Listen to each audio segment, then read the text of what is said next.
All right. Okay. I'm hoping I'm still audible even now. All right, but let's move on. Our next presenter is gonna be covering drone technology, which he has a background on electronic engineering. His name is Sam Twala. Sam, I will be handing over to you, but please just indicate the video you want me to play. Do you need it at the end or now? So that I can... At the end. At the end. All right. Yes. So when you at the end, then I'll just have to stop sharing and then open the link. Thank you. You can go ahead. Fantastic. Thank you, Mapule. Thank you again, and thank you, everyone. I'm very excited to be here, and thank for the invitation. The only unfortunate part is, we love technology, and I love technology as well. But it would have been much nicer and better if this was in person, and then you can see people that you're talking to. I know with this COVID and the restrictions, we now sort of got used to speaking to the screens. It's not ideal, but hopefully things will change soon. Thank you again. You can move to the next slide, Mapule. All right. As Mapule has indicated, my name is Sam Twala. I'm currently the Managing Director of Aviation Solutions and Institute Academy. I will just take through my background and from a scholastic point of view, including the career point of view. You can move to the next slide. I'm not going to spend too much time on this slide because as you've indicated, you're going to share this slide. So some of the information people will be able to read from slides. Where I was born and grew up, I was born in Free State, what they call former homeland, which is Kwakwa.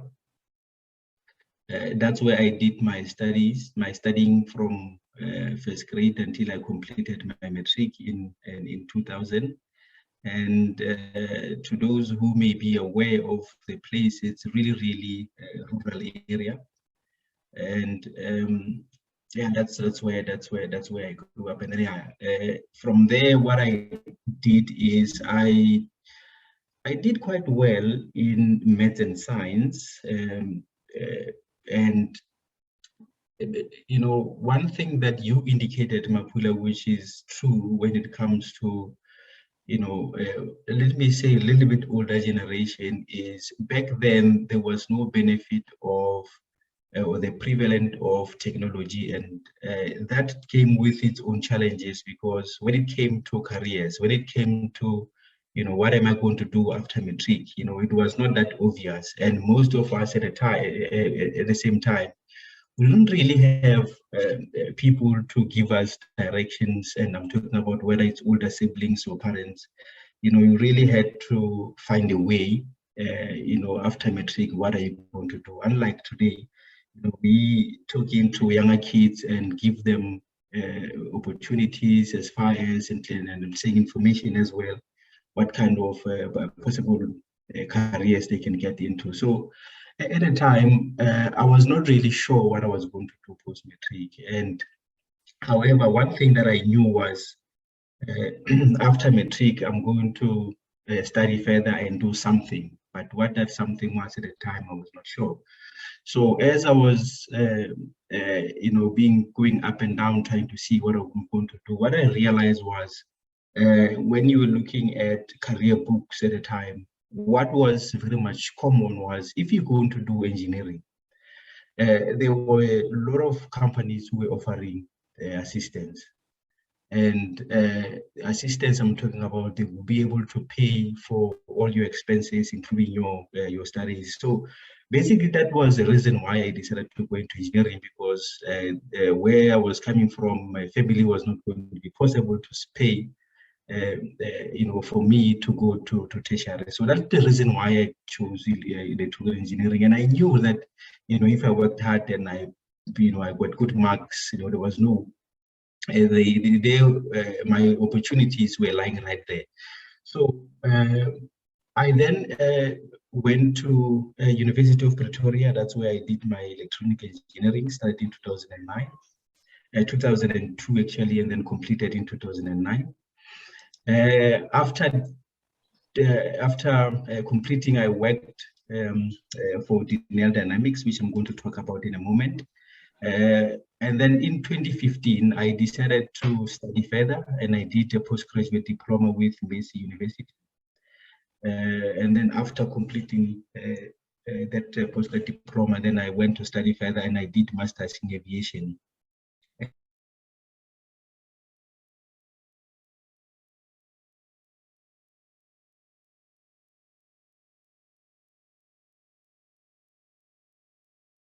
Just going to share the slides with everyone at the later stage.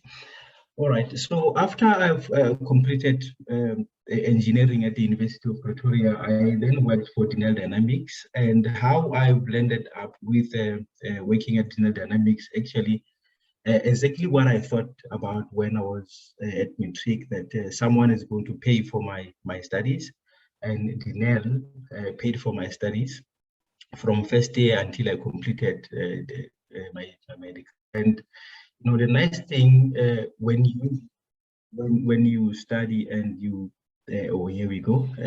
Thank you, Mapule.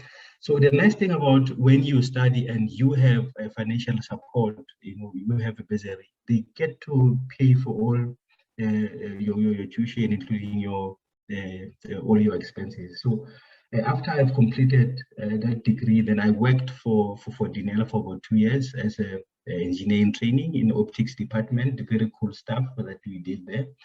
And if you don't know about Denel, they do they design military weapons, if I can put it that way, including missiles. So I was that's where I started my career. And then after a while, because I was not really enjoying what I was doing, I moved to Civil Aviation Authority. The reason being, while I was working for Denel, I really fell in love with aviation in general. And at the time, I got an opportunity to work for Civil Aviation Authority as an aircraft certification engineer for 2 years or so. And this was pre-drones, you know, if I can put it that way. And in 2012, there was then a need for this drone technology. It was really, you know, getting bigger and bigger. And the project at the time with the Civil Aviation Authority was we need to regulate this industry. And I happened to be that person who was put in that that department, which was unmanned aircraft systems, as unmanned aircraft system specialist. Unmanned aircraft systems, simply put, is just drones, nothing much. And then after that, I worked for air traffic and navigation services as a senior systems engineer. And while I was working for air traffic and navigation services, I realized that I was really missing, drone technology, and I saw what I would call a gap in the market at the time, because a lot of people were getting into drone technology, but they were really battling with understanding how technology works, understanding, because it's a highly regulated environment by Civil Aviation Authority. I decided to start my own business then, which was a consulting business, which was Aviation Solutions in 2018. And in 2020, with drone technology, as you understand, at the end of the day, you need to be a pilot, a drone pilot, and decided to start a training school, which would be teaching young persons and anyone who would want to fly a drone professionally and commercially, how to fly a drone as a professional. That also means, at the end of that training, you get your pilot license to fly commercially. Next slide. So with the next slide, I'm not going to say much on this slide, except, these are some of the things that we do, and I'm not going to take too much time. We do consulting, operations management tool. We also sell drones, and as I've also indicated, that we do training. And the reason why I don't want to take too much time on the slide is, the value for someone who wants to get into this industry is more on the next two slides. You can go to the next slide. Yeah, thank you. So, what are drones and what they do? I think you can scroll the next until they are about yes, there we go. All right. So, with drones, what are drones and what they do? What you realize that a lot of people, they know about drone technology, but they don't really have enough information exactly what are drones. No, these are some of the examples that you see how drones are used currently out there. You know, they use them for, like, if you look at Rwanda, they use drones to deliver medical samples, to deliver blood to areas where otherwise it would be quite difficult to access, using road or any other means. And with drone technology, things are much cheaper and much quicker.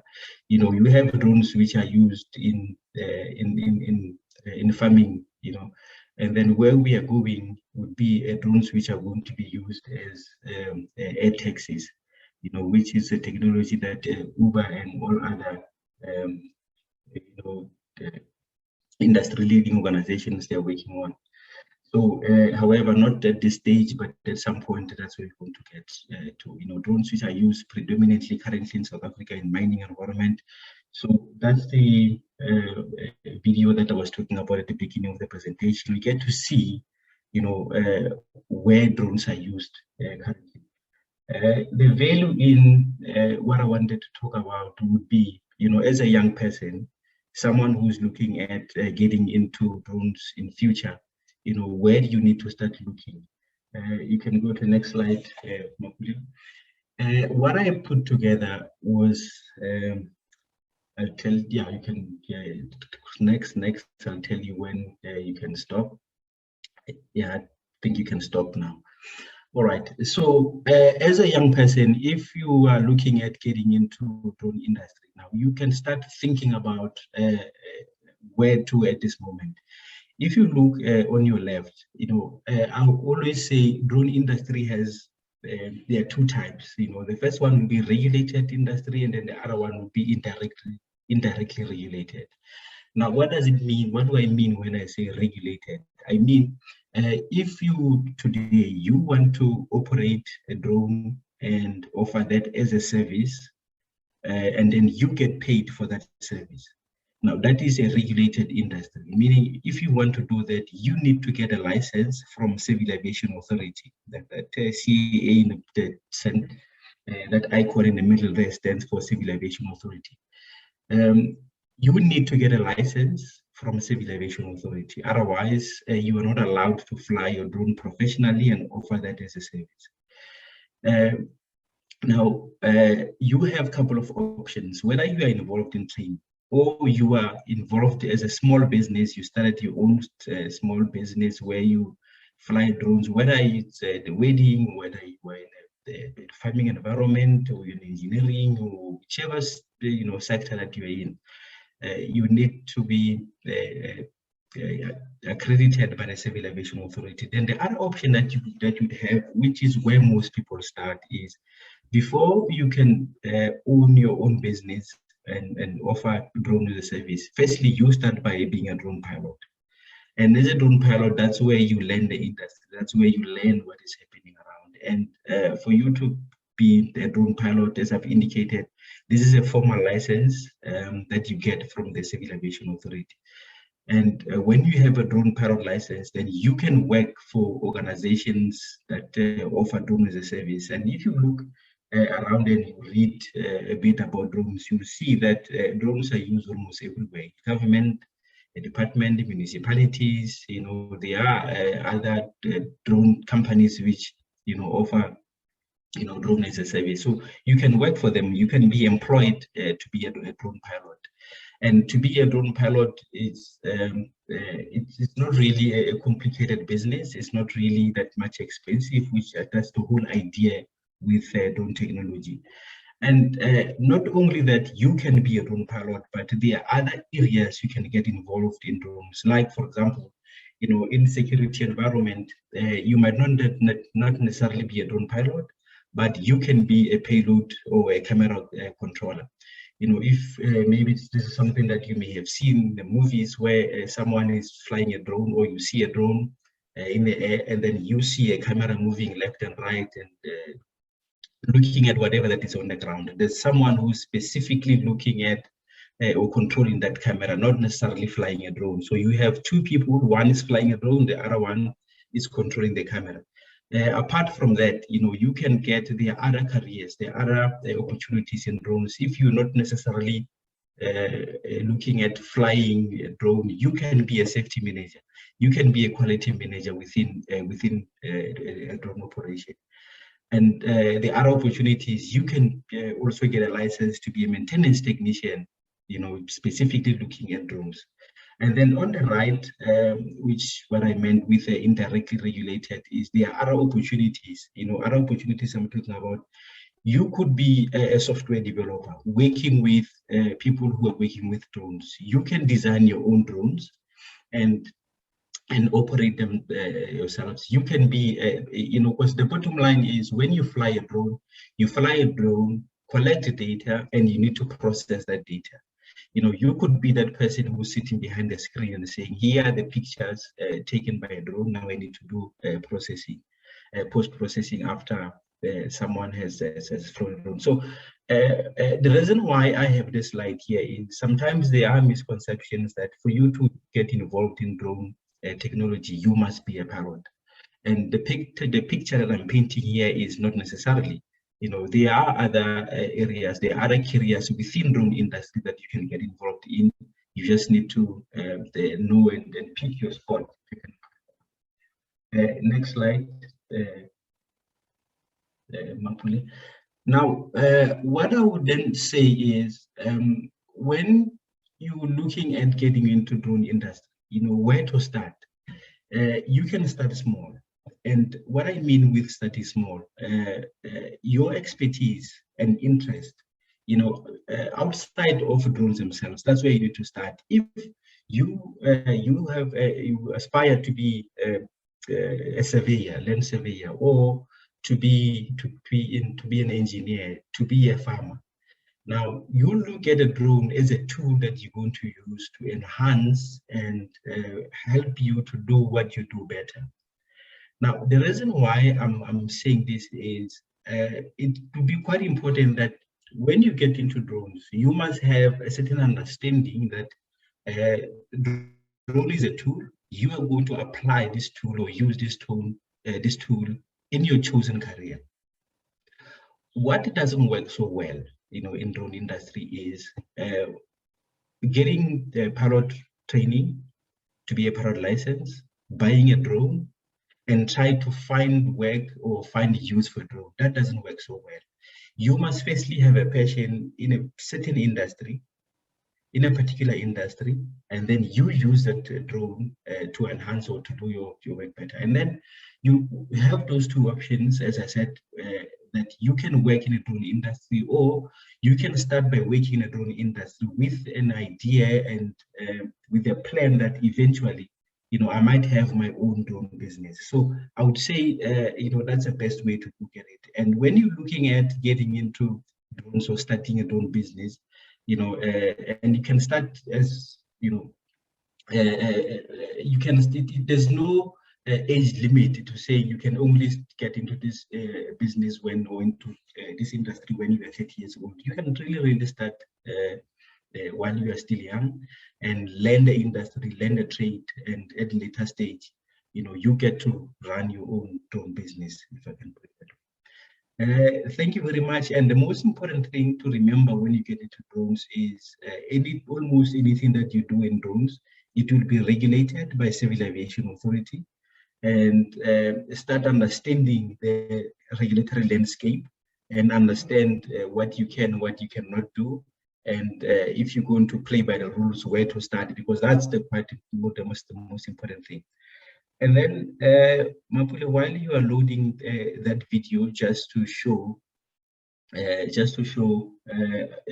as an example, how drones are used out there, and hopefully this will give an inspiration to those who may want to get into the drone industry. The last part I'm saying, I might not be available for questions later at 1 o'clock. If maybe it's possible for people to ask questions here, probably can take 1 or 2 questions. And if I'm not available a little bit later, I'll be happy to, if maybe Mapula, you can take those questions down, and then I'll be able to respond to you, and then you can share with everyone else. Thank you. Thank you, Sam. Yeah, let me share the video. I think it's ready. We will take the questions after the video that we're gonna play. So yeah, we'll take questions for Sam after that. Genzeng, I do see your hand, but let's just do the video, then we'll take the questions. Thank you very much. Thank you.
All right, fantastic. Thank you very much, Mapula.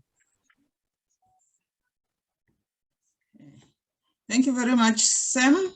I think we can open questions for Sam, as he indicated that he will need to leave. He won't be able to stay until the end.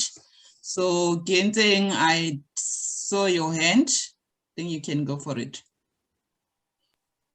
Thank you, Mapule. Thank you very much, Sam. That was very interesting.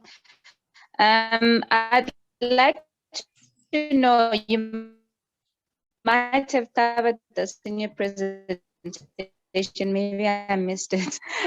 I want to know, do you offer like, you know, programs or whatever for younger kids that are in primary school, you know, teaching them or just giving them information about drone operation in your business, in your academy? Okay. Unfortunately, not for, you know, our training is more for professionals. You know, once you have. Sorry, did you get my question? Can you hear me? Yes, yes. I'm not sure if you can hear me. Yeah, see, these are some of the difficulties when it comes to technology. Genzeng, I can hear Sam. Can you hear me, Genzeng? I think maybe there might be some. Yes, I can. I'm listening. Okay. All right. Let me go for it. So we are more we're working mostly with professionals who apply or use drones every day live, including in the professional environment. I can also hear you. I can also hear you both. All right. So when it comes to programs for people who are still at school level, we haven't really, we are not there as yet. However, it is my desire that we need to come up with programs, because sometimes we leave this until too late. You know, as they say that you need to start them young. So that's something that we are looking at going forward in the future. It's just that not at this stage, we are not there as yet. Thank you. Thank you, Gensing. Anyone else with a question? All right, thank you. Thanks.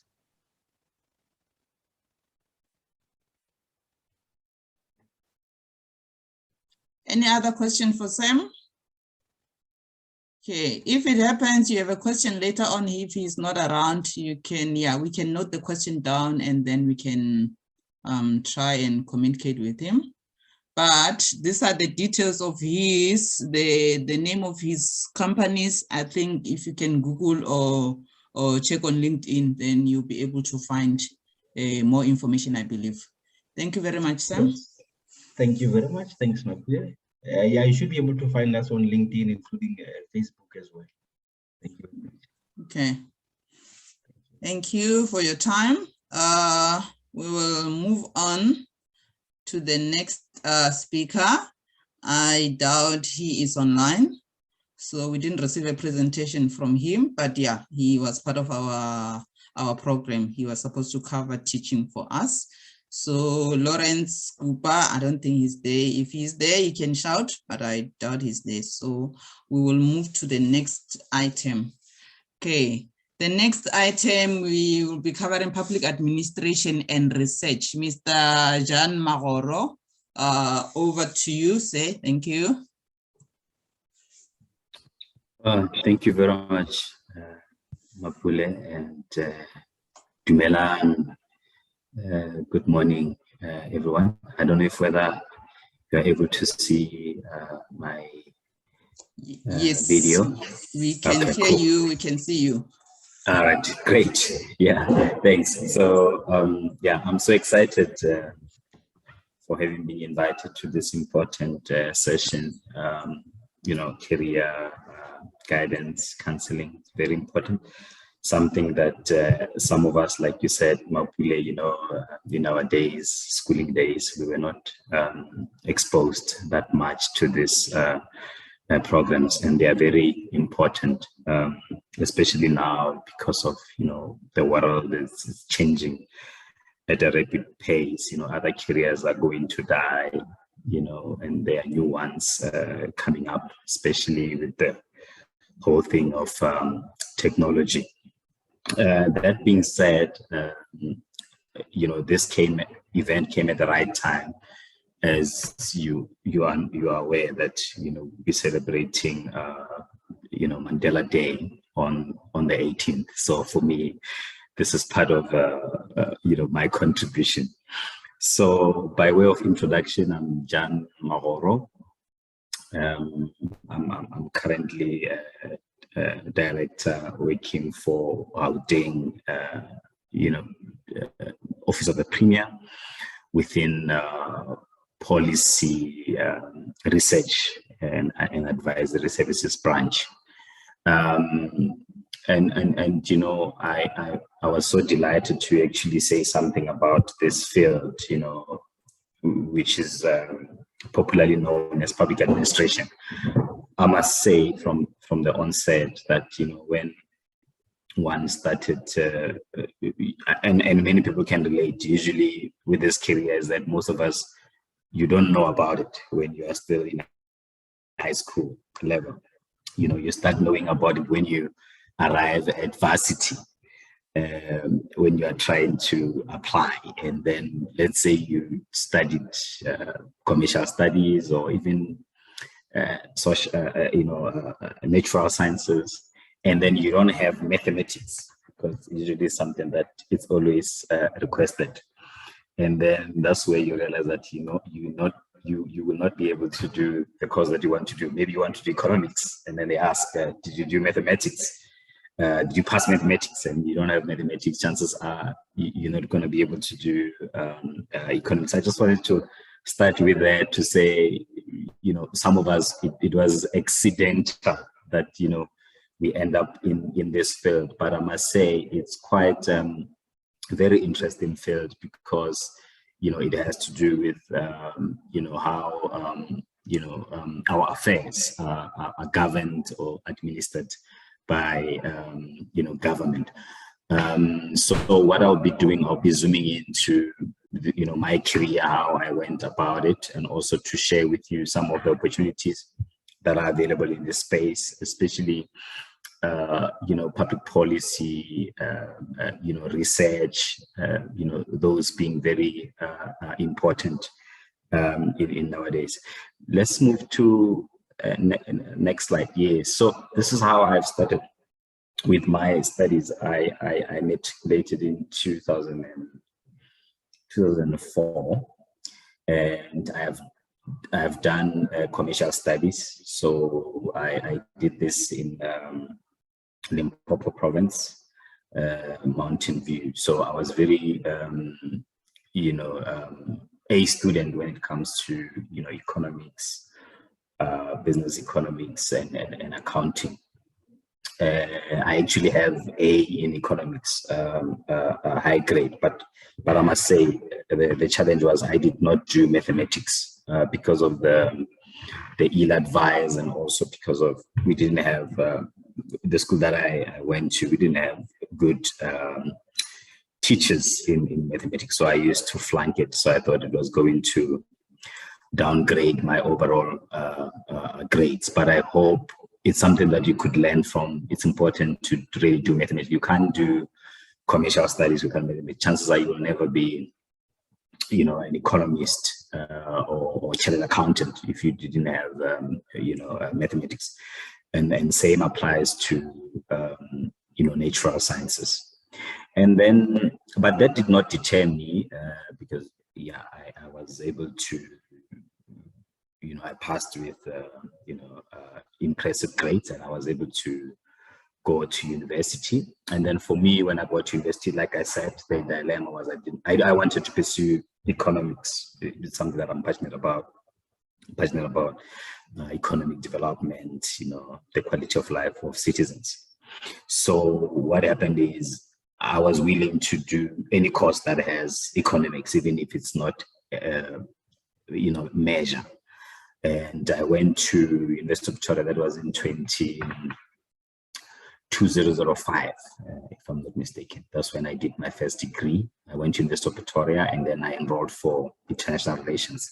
The good thing about it is that the course, you know, had economics, and that's something that I was interested on, and also the whole thing of understanding the political system, you know, government systems, as well as international organizations, how they are structured, like your World Bank, United Nations, you know, International Monetary Fund. So that really got me attracted to the course, because it was about, you know, when you are done with it, you can become a diplomat, represent your country abroad, deal with the issues of, you know, foreign policy, international trade. So I did that course, no regret. I finished it.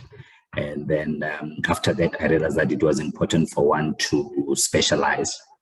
That's when I enrolled for public management. Currently, the discipline is used interchangeably with public administration, so more or less the same.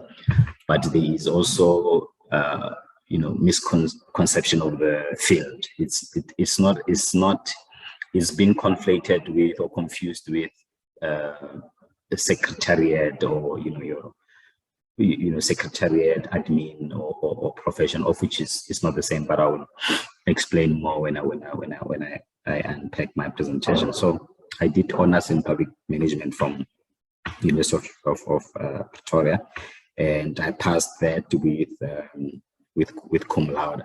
It's something that I also wanted to emphasize, because fields like public administration and others, your HR and so forth, they're not, you know, like your, you know, those courses that are rare skills, you know, that, you know, employers are really looking after. So for one to really excel in this field, you need to stand, you know, from the rest.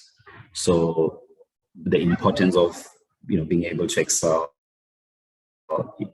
it's non-negotiable, because you have to prove yourself. And this worked very well for me, because after I got that cum laude, I was able to apply for bursary in one of a key department called Department of Trade and Industry, DTI. Most of you know about it.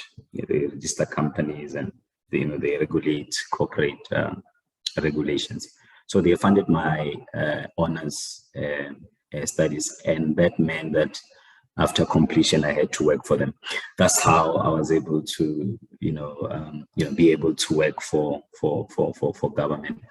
And I just wanted to mention that as something that, as young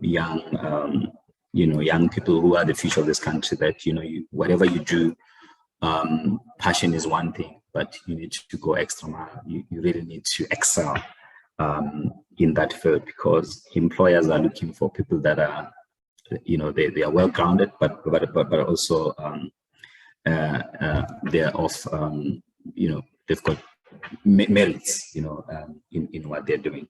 So that really made my career smooth. But before I explain the work thing, just to complete on the credentials, then I enrolled for public policy. So public policy is a subfield within public management. It's as you know, government makes policies, to kind of govern our affairs, but also to say these are their priorities, this is what they want to achieve. So that is done through public policy.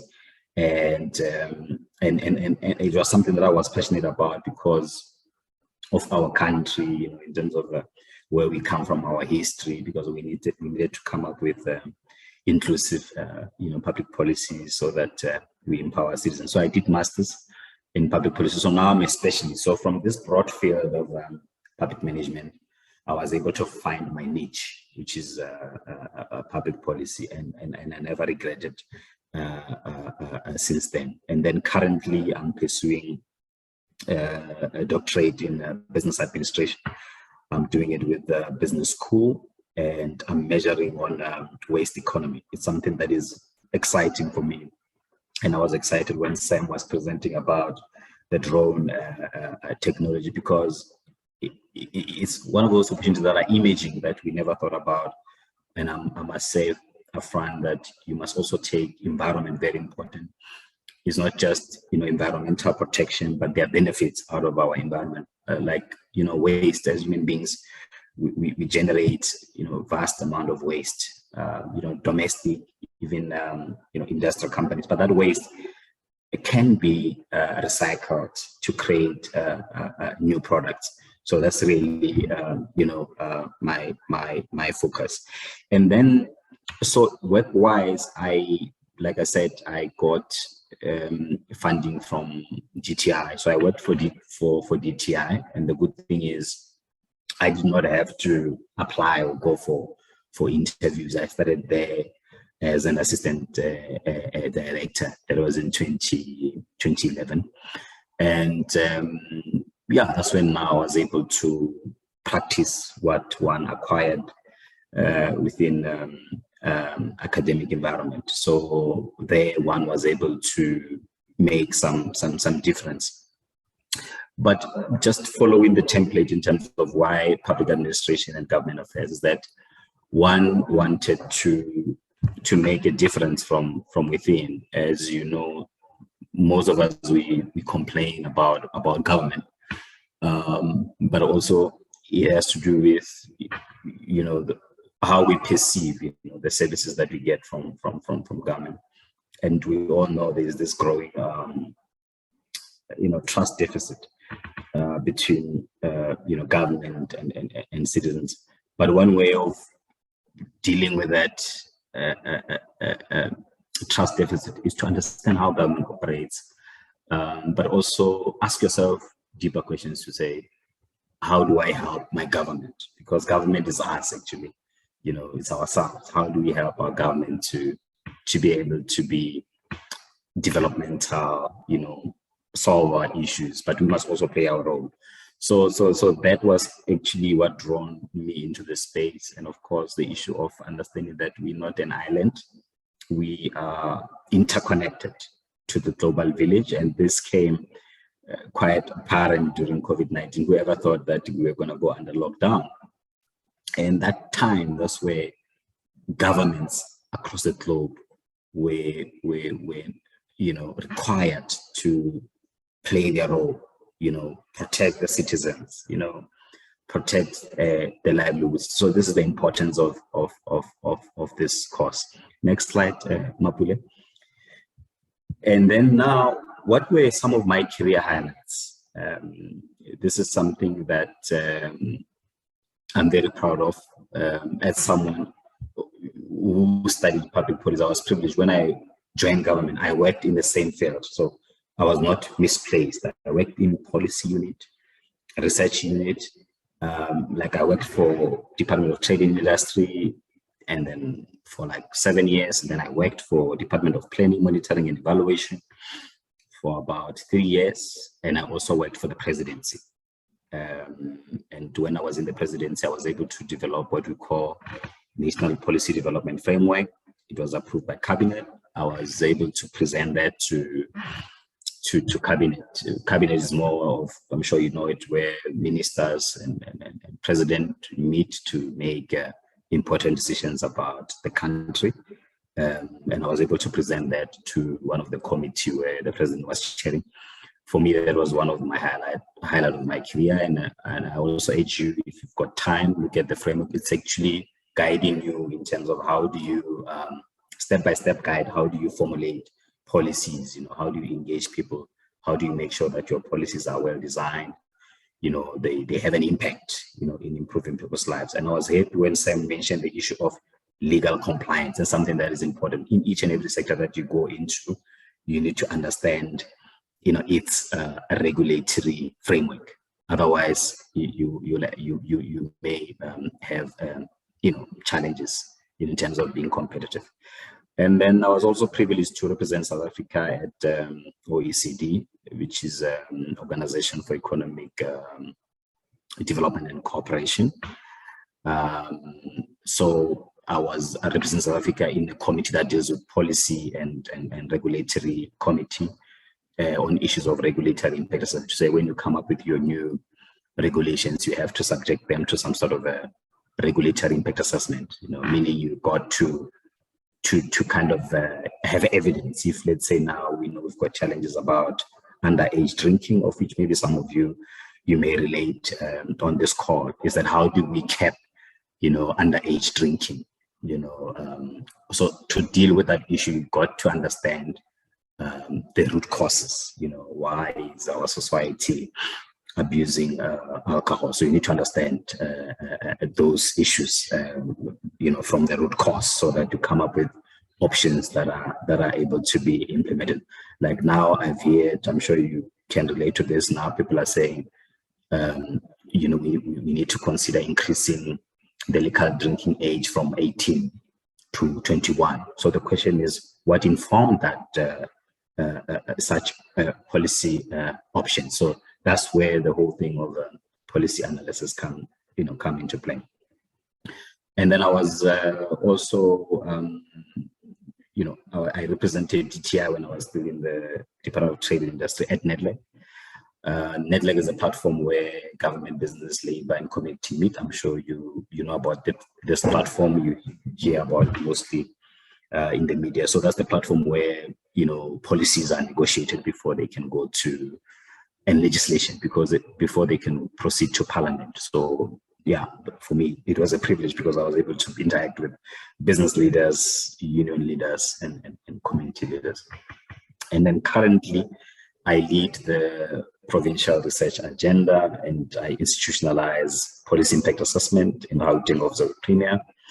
For me, this is also a highlight. And another good thing, let's move to the next slide.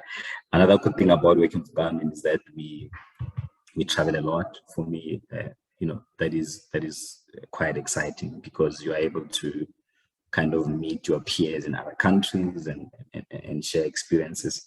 So it's also a good thing. And for me, it's also trying to advertise that government is an employer of choice, especially for young people. We want young people to join government with fresh ideas and assist.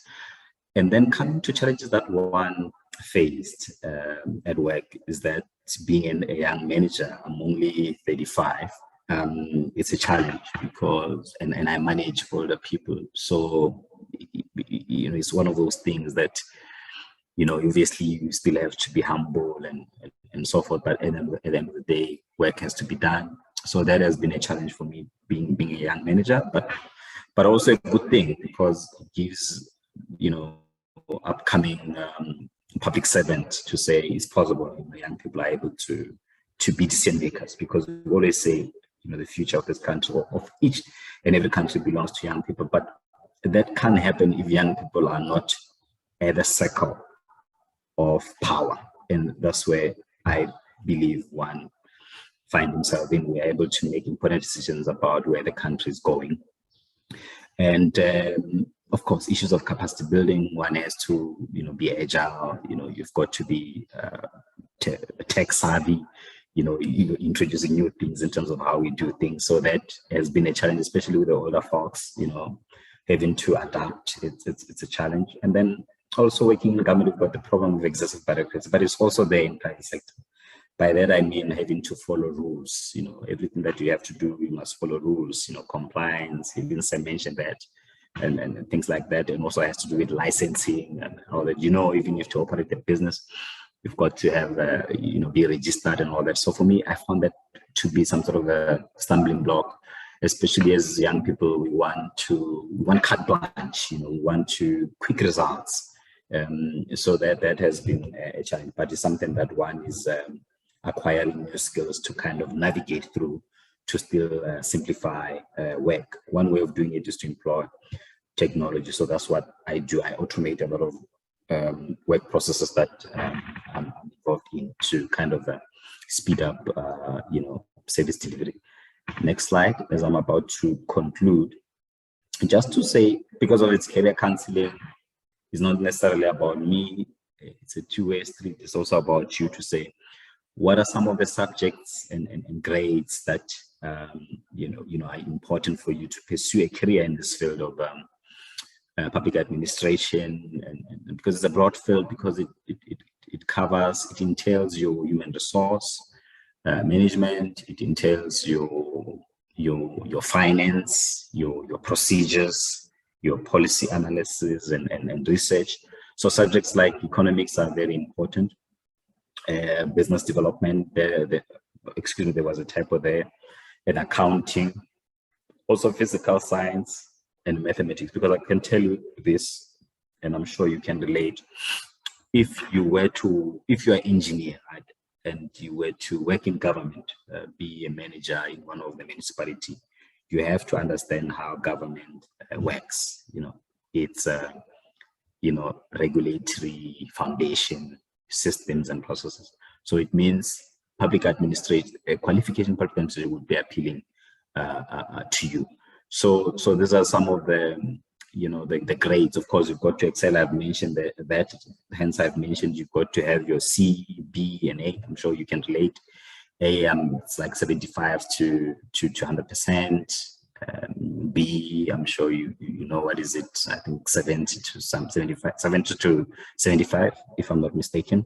So this is what we have to inculcate. You have to be good, in your grades to be able to excel in this field. And then next slide. I think it's more like the last, as I'm about to conclude. Yes. So this one is about to say which institutions of higher learning are offering this course. With public administration, I could say virtually all our universities, I think they are over 26, they are offering this course. And but for me, what is important, what I wanted to highlight is that do your own research as a student in terms of university ranking in various specializations, because after you have completed your qualification, I can tell you, I can bet employers also look at which university did you go to to study a particular field. And this goes beyond not only public administration, even other fields. You may have done your economics in some university in rural area, and you may struggle to find employment because maybe employers don't perceive that university to be to be, how do I put it, to be maybe prestigious, and they may have other reasons. So for me, I wanted to emphasize this as, your homework. Do homework, understand. We know there, I could just speak out of the, carte blanche to say, we know University of Limpopo, it's good maybe in terms of law and medicine. It's more like an accepted fact. But I'm saying you must also do your research.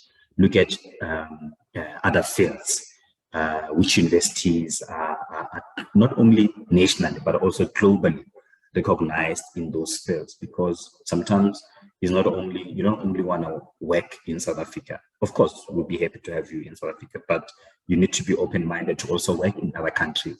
But that depends on your qualification, its status, comparison when you compare it with other universities. So for me, this is something that I really wanted to convey, to you, fellow friends and students. And then last slide, as I'm about to conclude, is just to say that career path in this field are enormous. I can tell you, I was actually shocked, because what you could become if you have studied this, if you have this qualification, that you can become a policy analyst or specialist, meaning you analyze policies, for their impacts and their objectives and so forth. You can become a compliance officer. And this also speaks to what Sam mentioned about the drones. There is a civil aviation authority there. So they will want to have someone like who's from this field, because also this field, it has the component of law. So you've got to understand the rules that have to be adhered to in that sector. And then issues of research. Research is important. It cuts across all sectors, all faculties. You've got to do research. You've got to know, your qualitative and quantitative research methods. You've got to know the tools and methods of analysis, all fields. And then you can become a policy advocacy.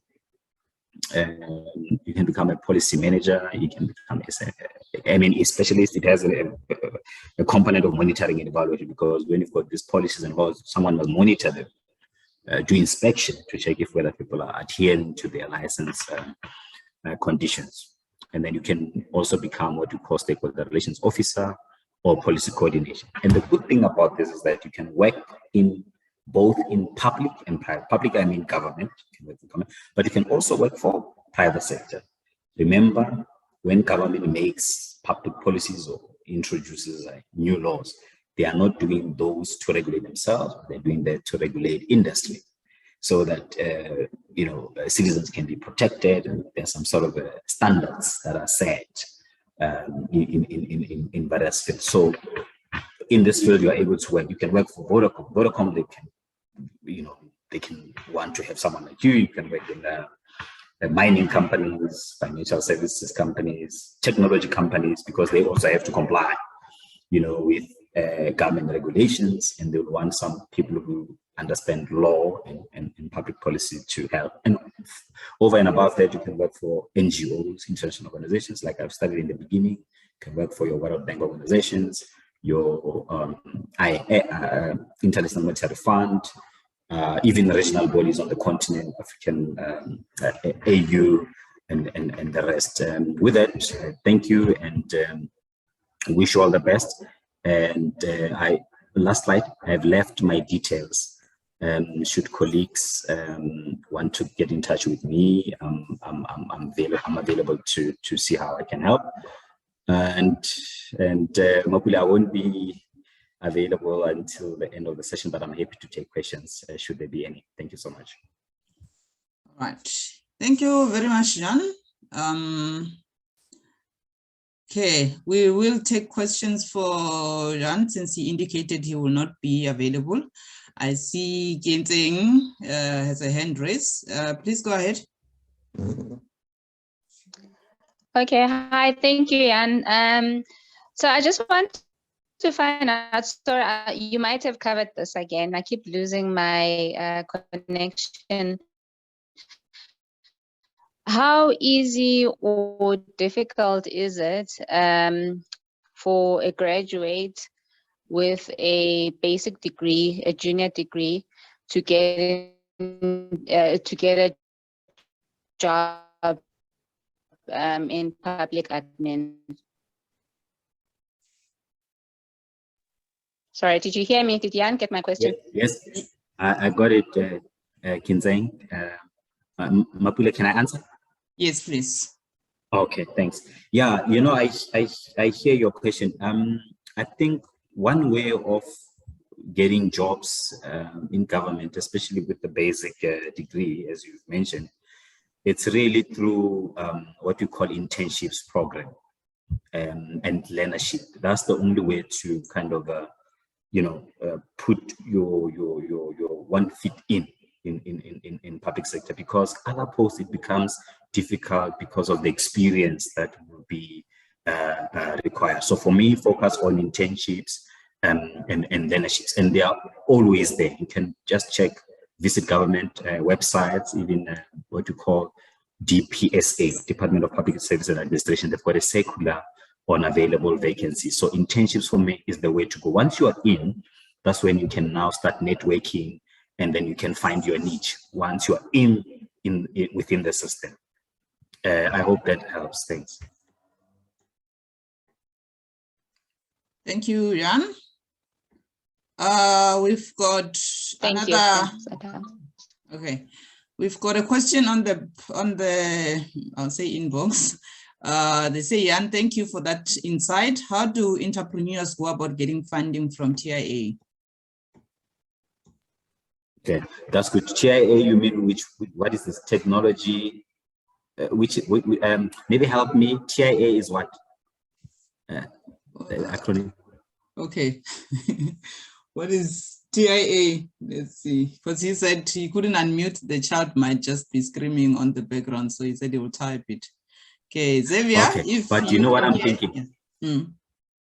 I'm thinking maybe he could be referring to GTI or other funding opportunities, but I can answer. There are many opportunities, especially for entrepreneurs. So what they can do, they can visit Department of Trade and Industry. They've got many opportunities there, but also because that is at national level.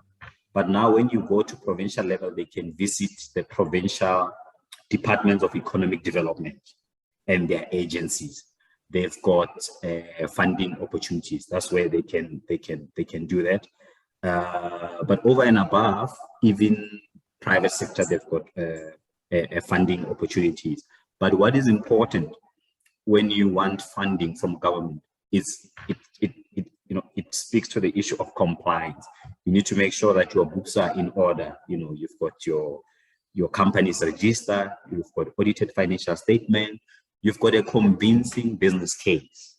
You get my point? And you've got the right people within your team to help you in terms of achieving your entrepreneurial goals. And this is now, for me, I'm happy that you mentioned the issue of entrepreneurship, and this is the path to go.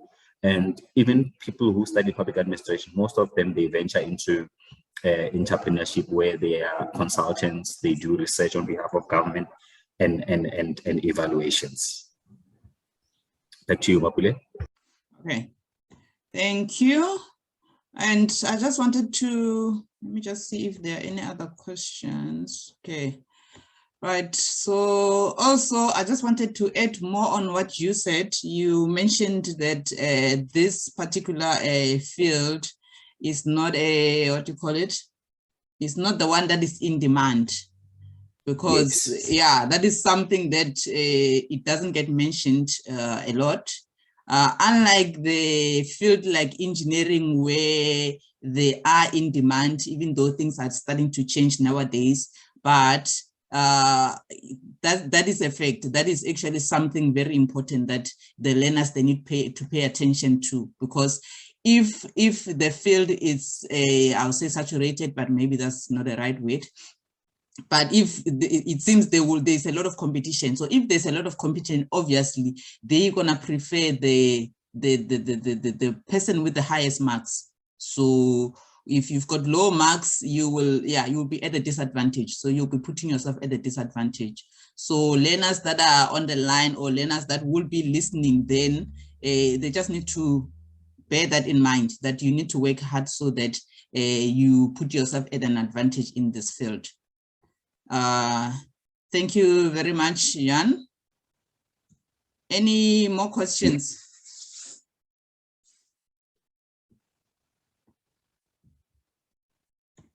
Okay, like he said, if you have any questions or anything, you can reach him on his email. You can see it on the screen. It's matlucoj@yahoo.com. Thank you so much, Jan. We will be moving on to our next speaker. Okay, our next one was supposed to be firefighting, which was Mr. Clint McKenzie, but he has a funeral in the family, so he's not able to attend. So we will skip this one. Okay, and then our next is gonna be Buang Mafura. Buang, over to you. I hope you are on the line, because she said she had a client. She asked for a presentation to start at 11. Yeah, I think we have passed 11. So Buang, if you're on the line, over to you, please. I see there's a message. Okay. Right. Hello, Buang, everyone. over to you. Thank you. How are you, everyone?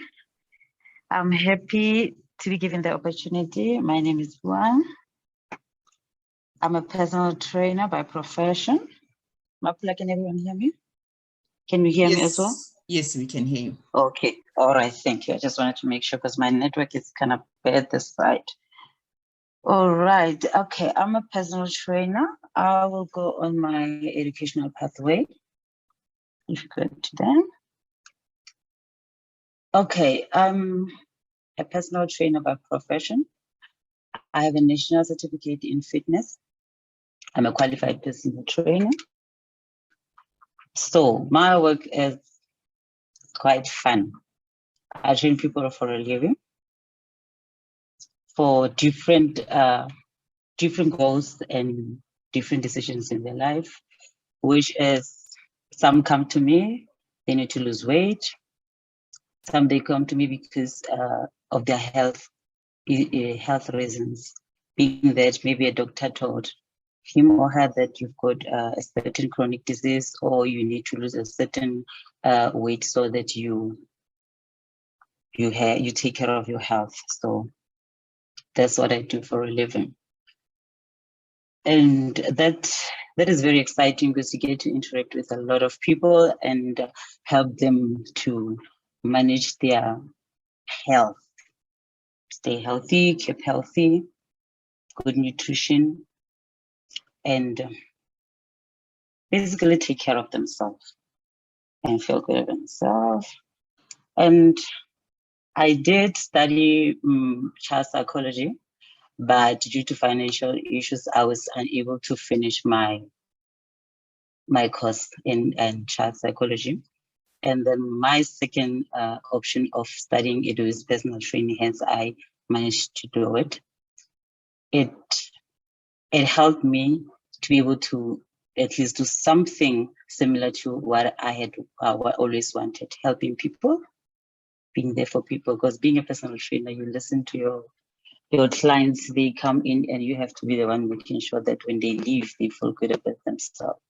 So that is basically my educational path. And thank you. Let's move to the next slide. Why I chose this career. I've always been passionate about fitness from a very early age. But I didn't know that you can actually make a living out of it. In fact, my mother never really understood why I love this fitness thing until I grew up and then was able to make a decision for myself that, okay, let me do this. I love making a difference in people's lives. It makes me feel very good about doing that. And with for a person who grew up with a low self-esteem, bullied a lot at school, I didn't have confidence at all, but I found comfort in fitness. I was able to find my voice. I was able to find the space that is safe and be able to be myself in that. Fitness can help you with a lot of things. That's why I chose this career, because when I saw what it did for me, I feel like I can make a difference in another person's life. That's why I chose it, and I feel good doing it. It's a very fun profession and challenging, but fun. It's more of a calling. It helped me overcome depression. I was suffering from depression from the age of 20, 21. But through fitness, I stopped going to counseling. I started feeling good, not taking any medication for depression because of fitness. So fitness actually makes a difference in a person's life. That's how I discovered that this passion is actually my purpose, and I can make a difference with it. Can move to the next slide. Thank you, Mapule.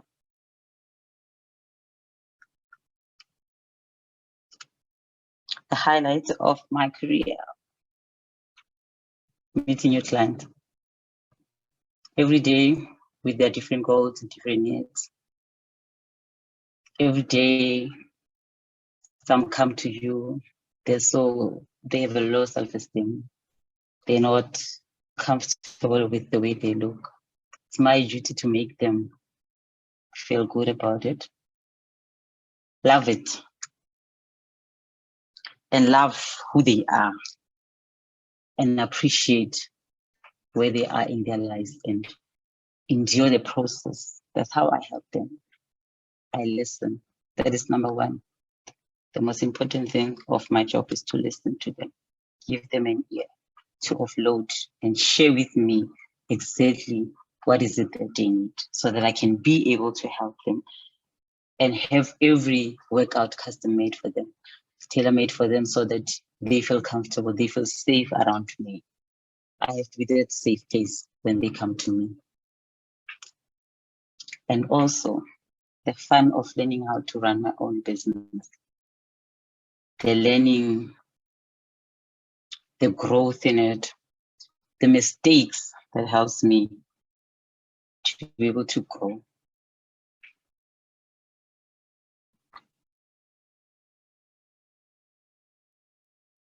My career has unlimited possibilities and opportunities.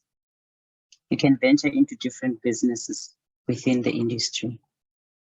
When you're growing in the fitness industry as a personal trainer, you've got the opportunity to start running group classes, which you go and do a course for it. And then you get to be able to to train a group of people, a large group of people. Can be a life coach. Sports trainer, which is a soccer or netball, you can do that. Fitness analyst, those are the opportunities and more of that. Those are the biggest highlights of my career. Let's move to the next slide. Thank you, Mapule.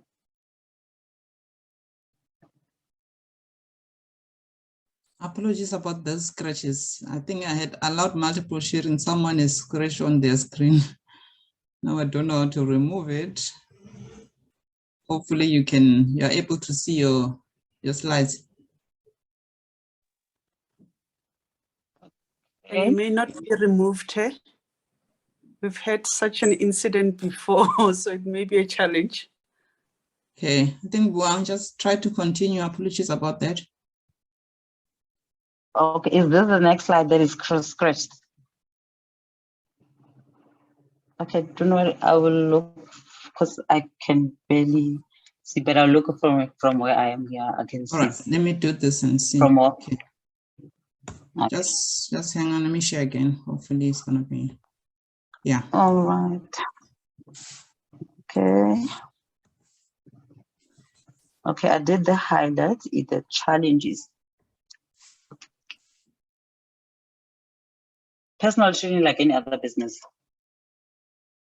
we've got the busy seasons and the quiet seasons. So mostly in January to April, people are coming back with their New Year resolutions. They just want to lose weight, look good, and all that. And then after that 4 months, we go to the quiet when we reach to May and July. That is very quiet because it's now getting into winter. No one wants to train. It's cold. They don't want to wake up in that cold. Those are our quiet seasons. But how you overcome that is simple. I will explain after. So with that, you have to know that, okay, if it's January, my clients are, I've got a lot of clients, like a lot of clients. Some people are coming with their goals and everything else. They're so fired up and everything else. Some of the things you can also do, you can make sure that your clients never get to the point in May or June where they say they never come for their workouts and everything else. Make the workouts more interesting. Make them see where they are right now with their goals and what they have achieved so that they don't get lazy to come and train in middle of winter. But August and November to November, those are the busiest. Everyone's the summer body, everyone wants to look good. They already see them in a holiday, in their bikini, whatever, in the beach. So that helps us also to get the biggest clientele in the month. So those are the challenges that we face as a personal trainer. And clients are not guaranteed. So you can have a client for a month. After a month, a client, due to financial or personal commitments, they can not be able to come to gym anymore. So it is very, very hard to be able to maintain a clientele base. When clients who are happy with their results, it's also a good thing that clients come to you when they're happy with their results. They see more results and then they see that they're looking good, they see where they're going. But also, it's also good for a client who comes, gives you even what they are not happy with. So you have a client who's happy, you have a client that is not happy. Those are the challenges, but you have to know how to balance those things. Those are the challenges that we face. Inconsistent clients. It delays their goals. It affects the quality of the work. And when it affects the quality of the work, it becomes a problem for you as a trainer to be able to help them achieve their goals. But that is what happened. That is what comes with the business. You have to be able to move past that and see something positive in that. Time management. A client can be late. And a client, when it's late, it affects the whole session. It affects the quality of the session you're going to give them. Sometimes you even have to cut some workouts because you have to now work within the time that they have arrived in.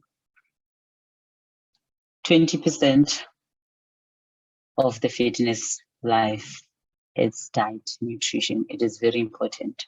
So as a personal trainer, you do get the training on how to help clients with nutrition, but it's also best to let them go into, give them the information of nutrition that you have and advise where you can, but never ever give them the information that you are not well equipped in.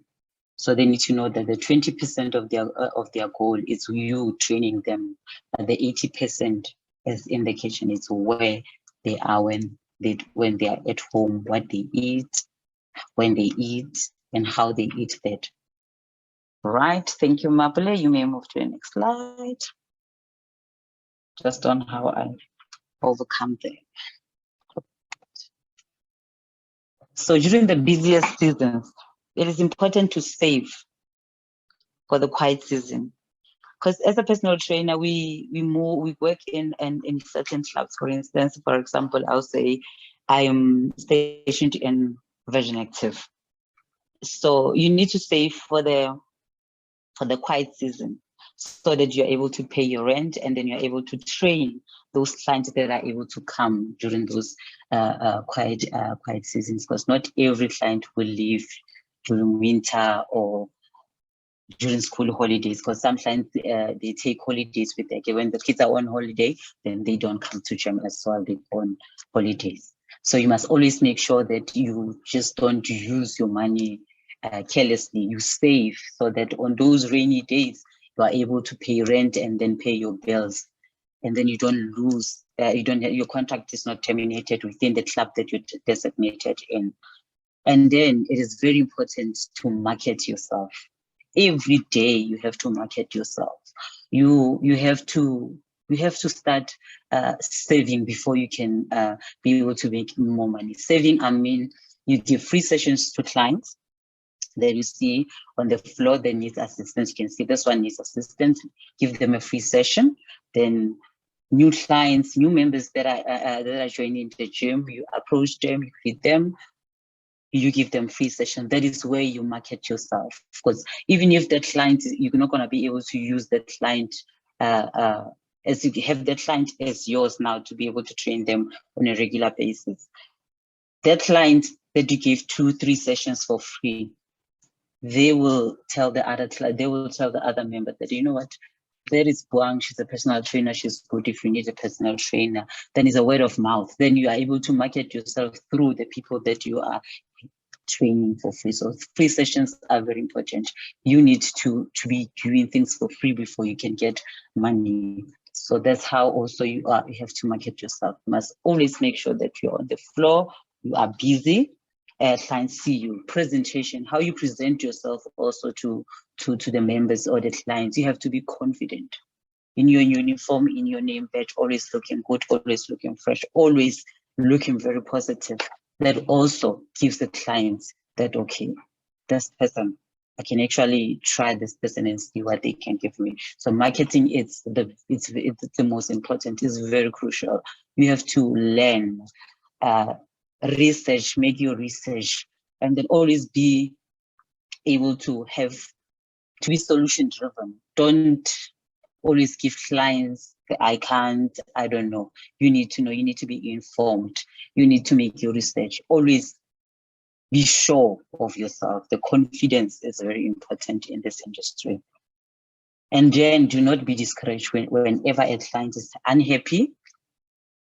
Instead, be happy and be grateful that, okay, my client is not happy with the result. Rather, let me sit with my clients and then we have coffee or lunch and discuss why my client is not happy. Could be that I'm doing something wrong. He or she will mention, okay, this is what I'm not happy with. And I also have to be honest and ask my client, okay, how is your diet? How do you eat? When do you eat? Those are the things also that affect your result or you reaching your goal in a certain period. So those are the things that you need to discuss. Always be happy to get the positive and negative feedback so that you are able to grow, learn, and improve your business. That is very important. And then inconsistent clients often also complain. But as a trainer, you cannot say no because you don't come to gym every time.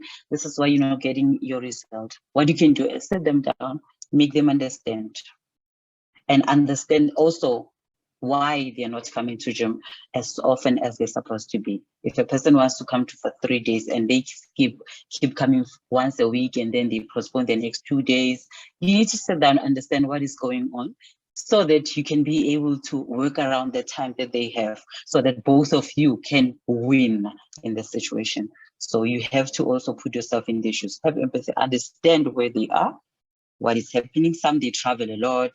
Sometimes the workload is too much. Sometimes it's kids. Your children have some activities at school that you have to attend. So you need to understand the situation and then work your client's calendar with your calendar so that you guys can meet each other halfway, and then you can both have good result in that.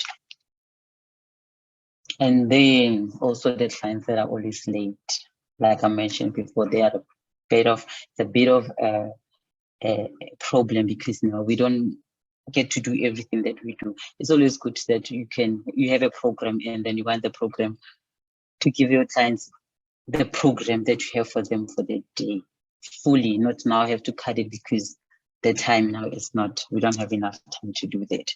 And then the last minute cancellation. When client is always late, obviously they know, or they cancel late. That is very important.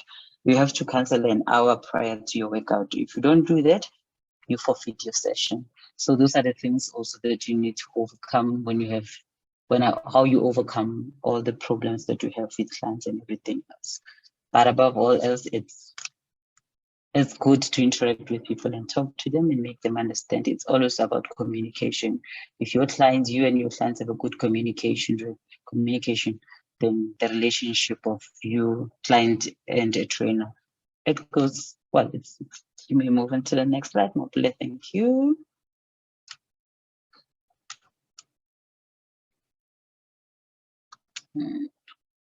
Yeah, like I said, nutrition plays a major role in everyone's health.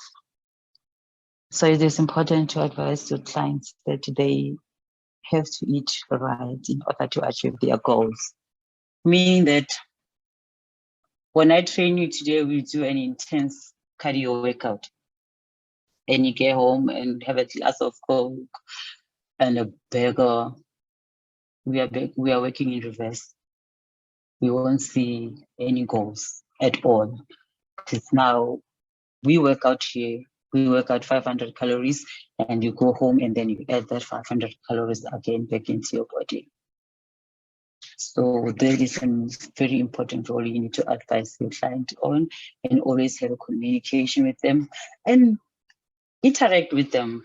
Ask them, how's your diet going? So that you have a light of what's going on in their life. Because sometimes you look at a client, they always don't have energy whenever they train.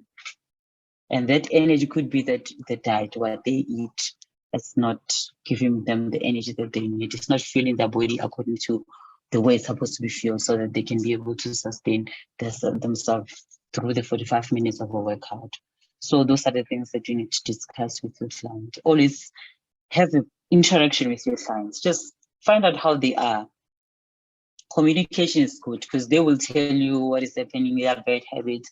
You are able to assist them with their bad habits, advise them on their bad habits. Those are the things that you have to do.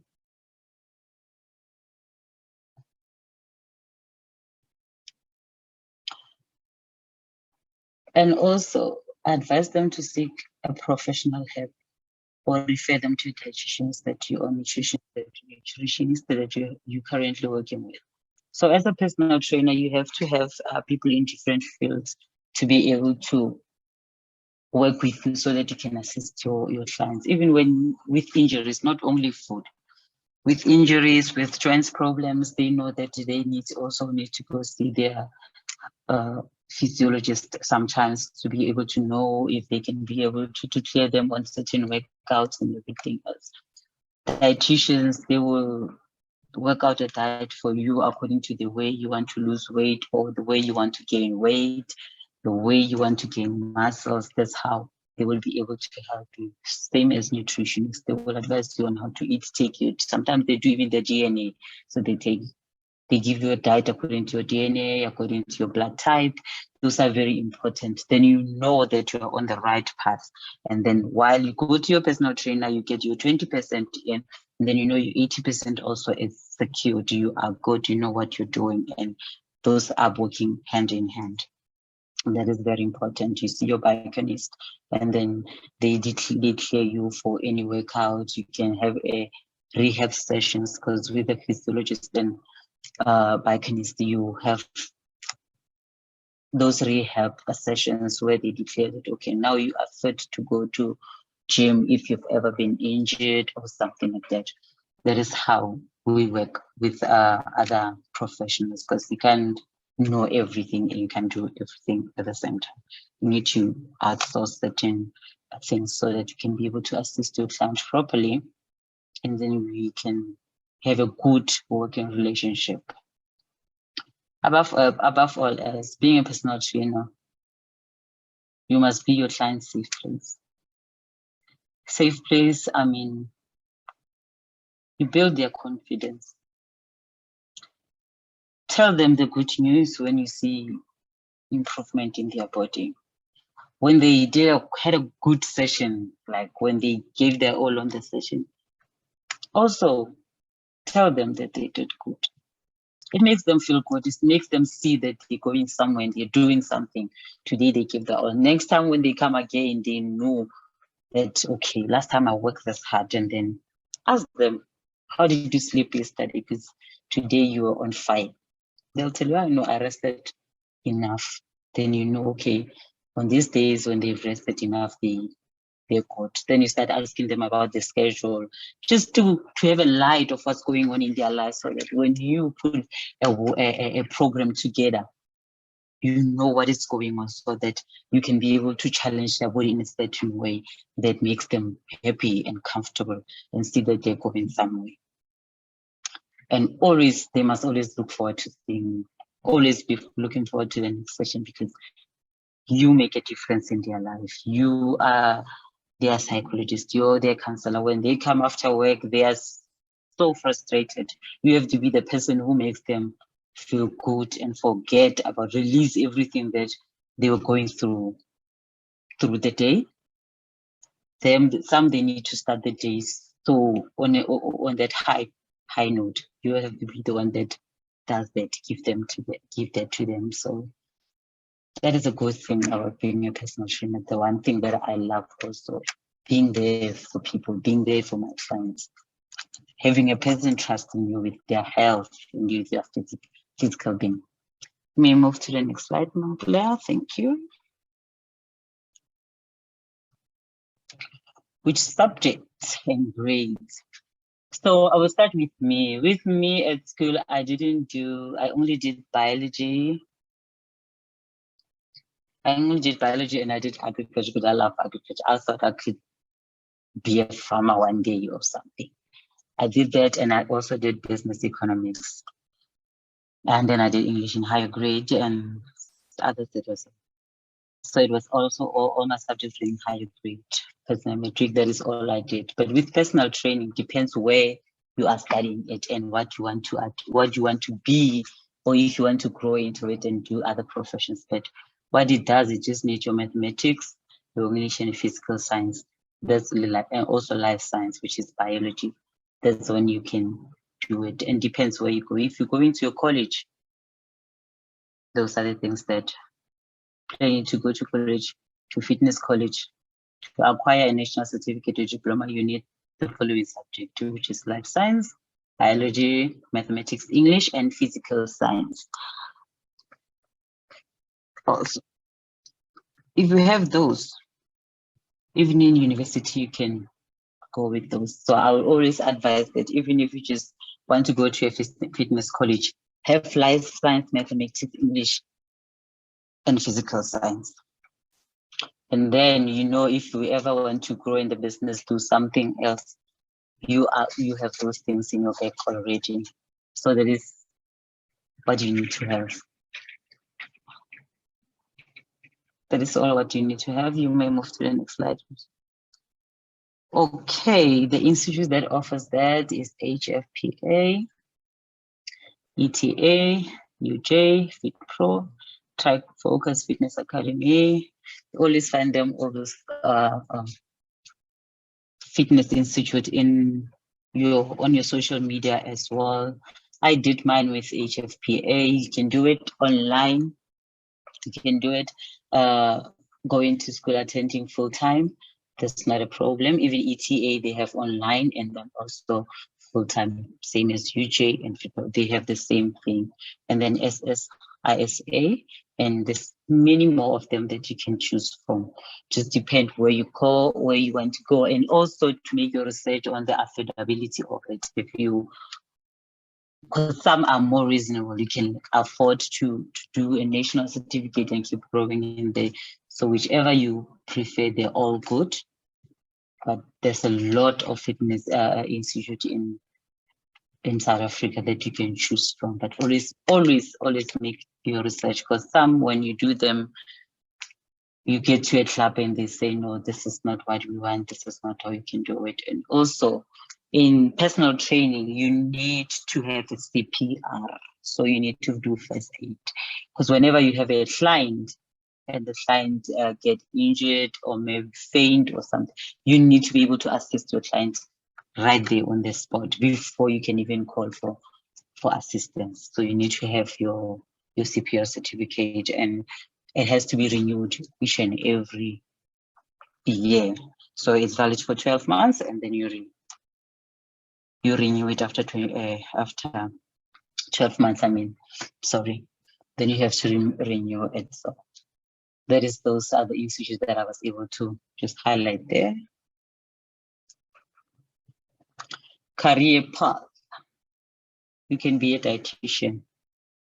So as a personal trainer, you can keep growing, studying. You never stop studying, because this industry is an evolving industry. There's always something new that is happening.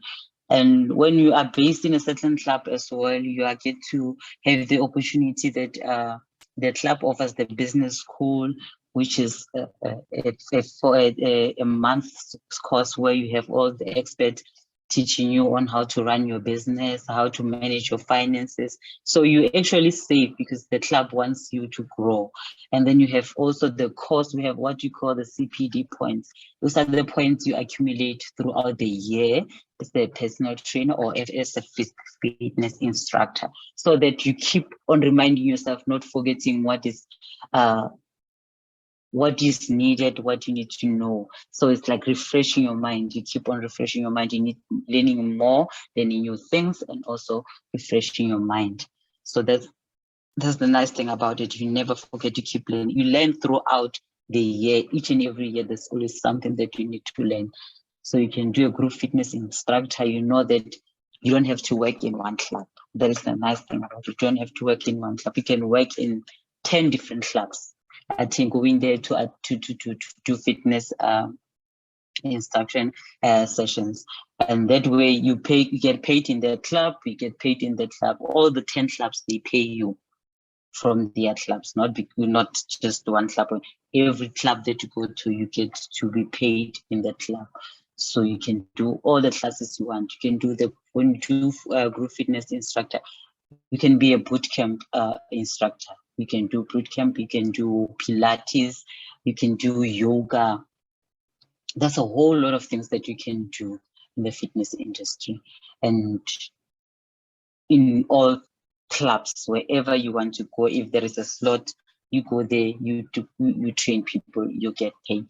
Also, getting paid from you doing your own job, also your own business as a personal trainer. You get to go to clubs and then work as well. Nutritionist, you help people with their nutrition.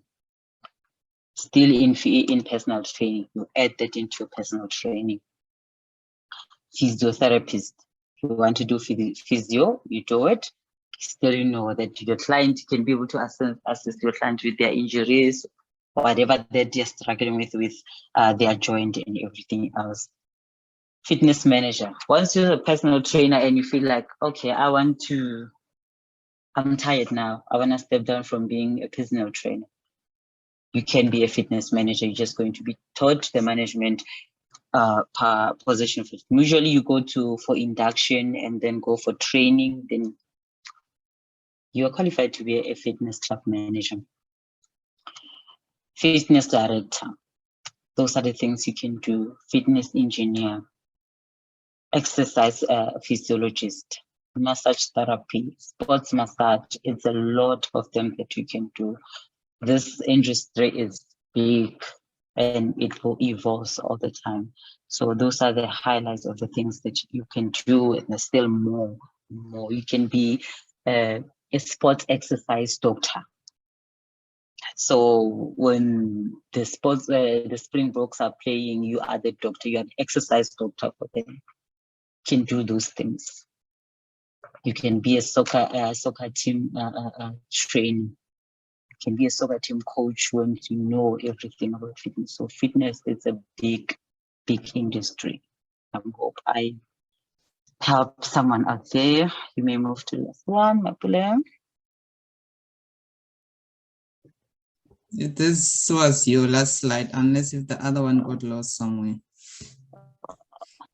Okay. Oh yeah, that's okay. Yes, that's my last slide. Yes, I just checked. Yeah. Thank you, everyone. If I'll be on. I won't leave. I'll wait for the Q&A at the end.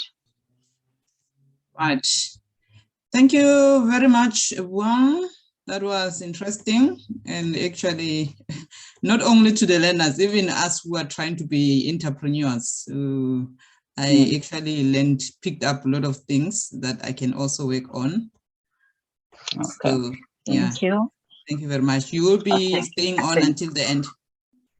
Yes, I will stay on until the end. All right. Okay, thank you. Thank you. We'll keep the questions for the last session. The next person was supposed to be Piladi, but the other presenter is currently scheduled for load shedding shortly. So Piladi, if you don't mind, please, can we go to the next one, because she will be affected by load shedding. Apologies about that. So I will now call Ngobile Kubega she's going to be covering project management and industrial engineering.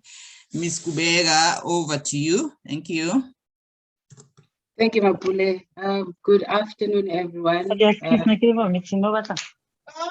you hear me? We can hear you. Can the person who's unmuted?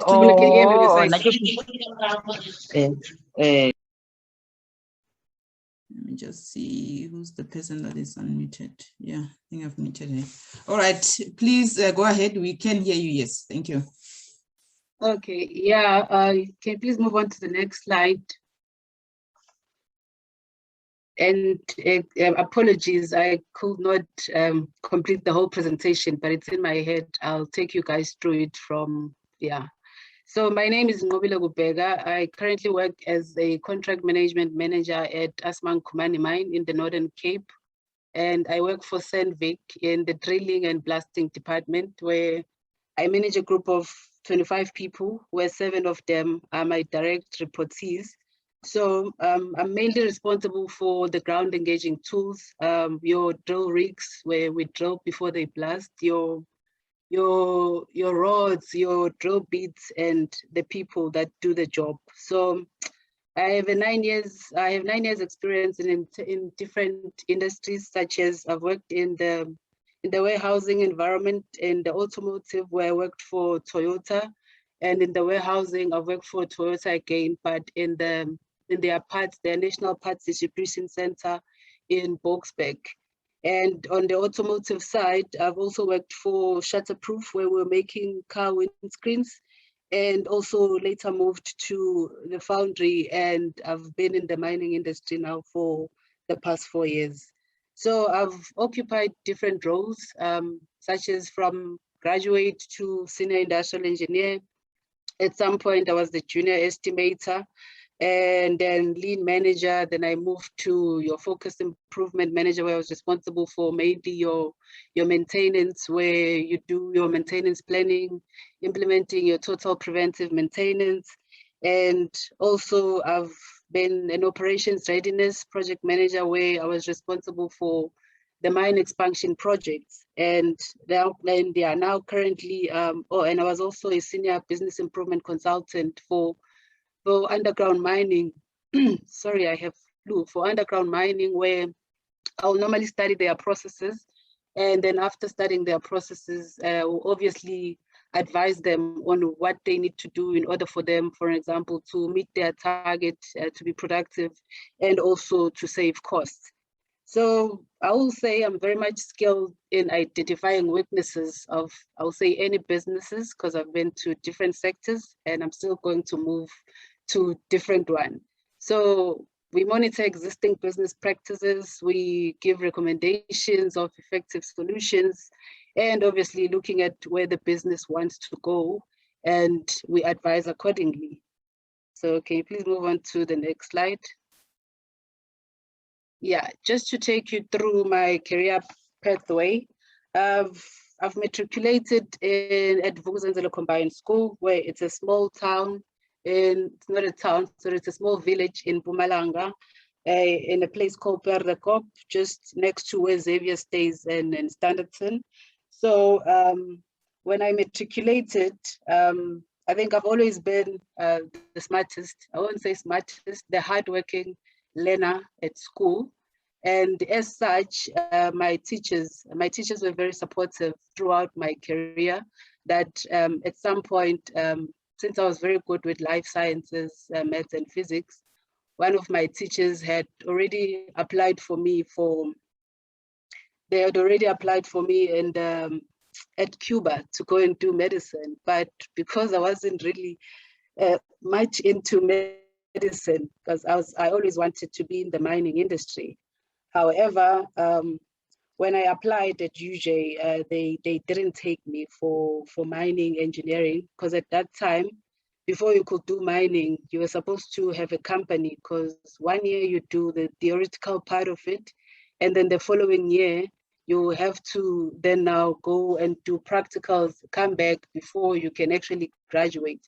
So they will actually put you on a short list if you did not have a company. They will put you on a short list, not knowing when they'll actually take you to actually come and study. So wanted to do mining and not accepted. Okay, fine. Secondly, was invited during my matric years. I was invited to the National Aviation Career Expo. It was held in Cape Town. So I had to go there and represent Mpumalanga. So when I went there, they were showcasing a lot of, I think what the first speaker touched on, a lot of careers in the aviation and everything. And then I was still not interested. I learned a lot on those career expos. I will share going back to school with other learners, but I was still not interested because I still wanted to be in mining. So, okay, fast forward, then applied at UJ. They did not take me for mining. They put me on the waiting list.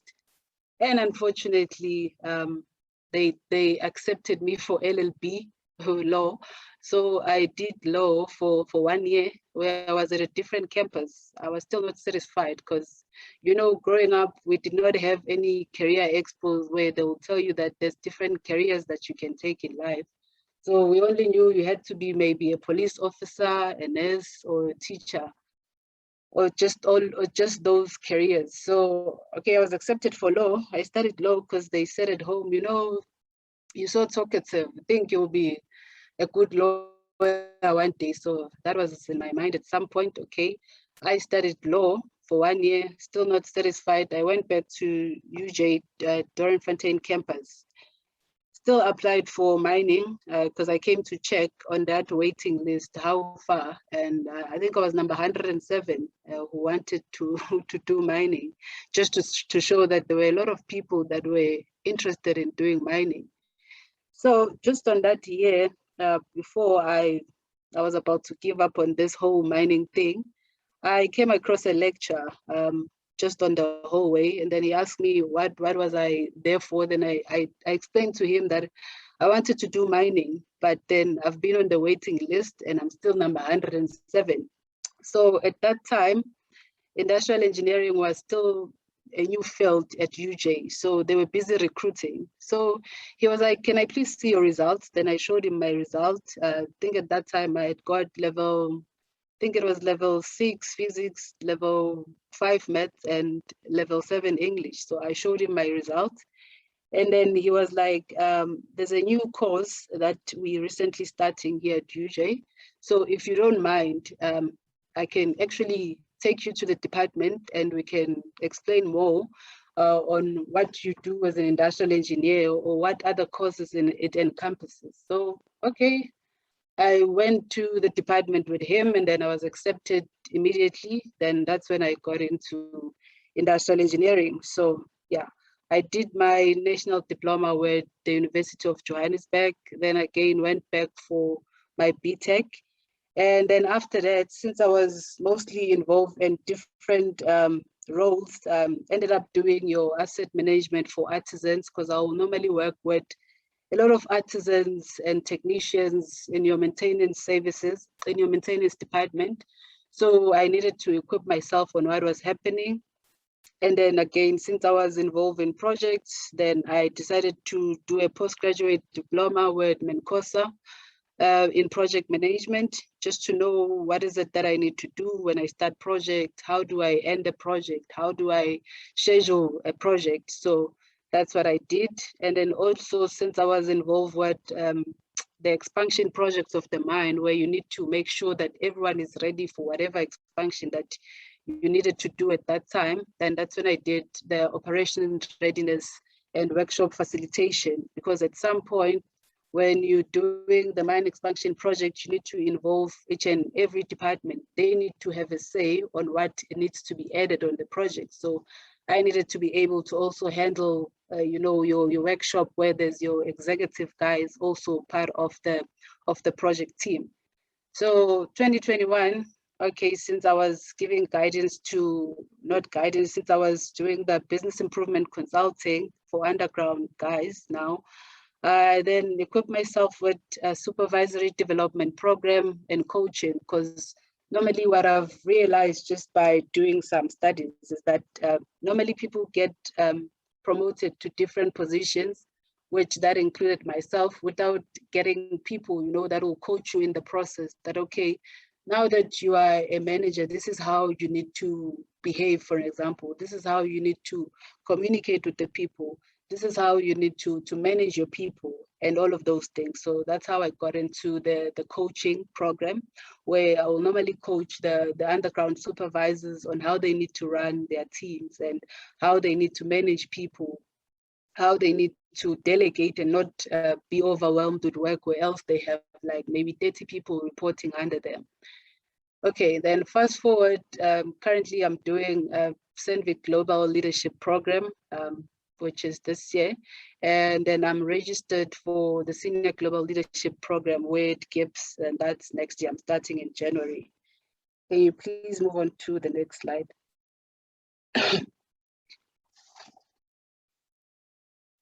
Your slides ended here. There were 3. There were 3? Yes. Okay, then means I'll have to continue from my side. Okay, why industrial engineering?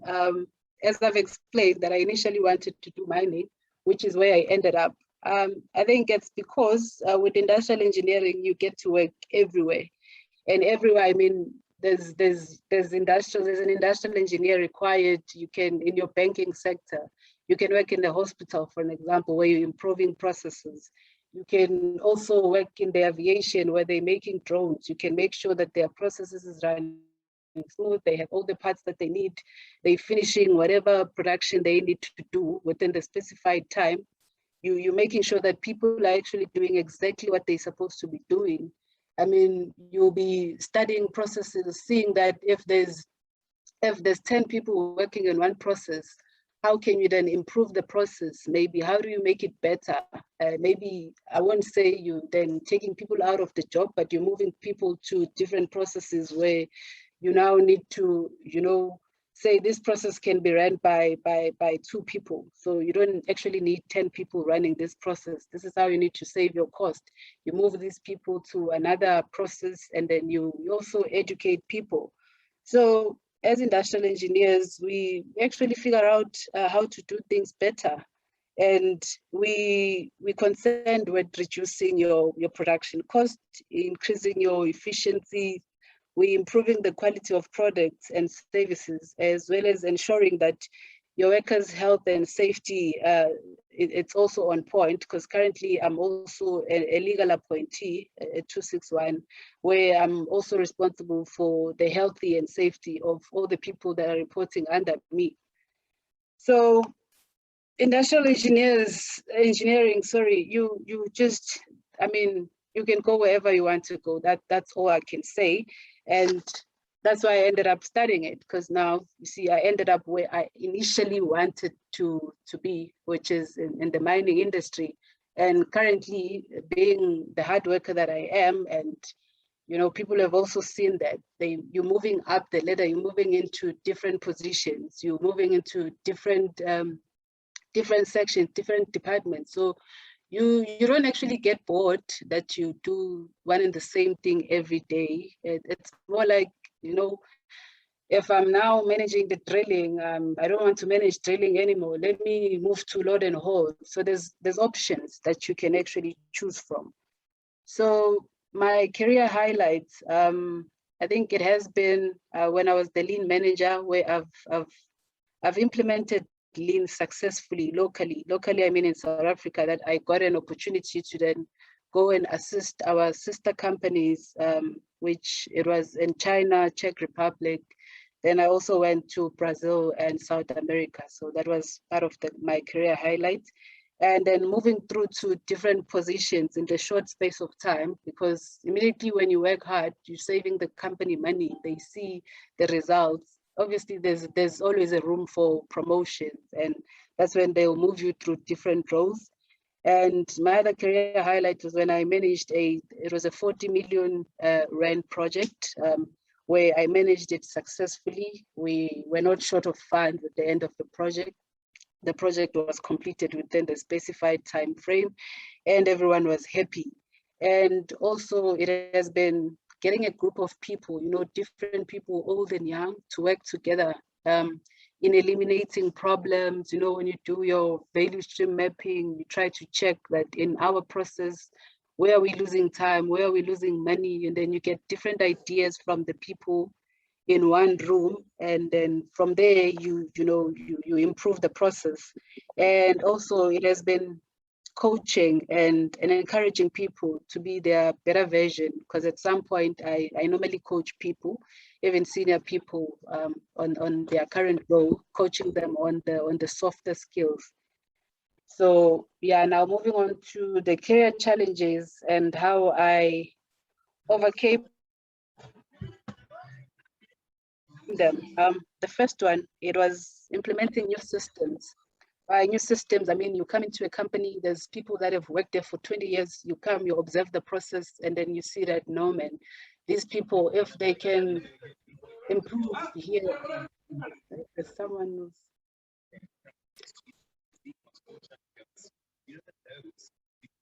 Yeah, I think I'm hearing voices, that's why I stopped.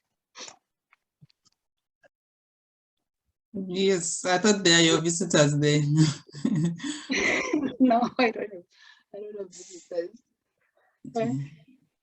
Yeah, as I was saying, that career challenges and how I overcame them. The first one, it has been implementing new ways of doing things. You know, when you get to a company and you see there's people that have worked there for like 20 years, you observe their process and you see that, man, these people, they're not doing this efficiently, or they're not doing it in the most practical way, that they're actually saving on time and they are being more productive.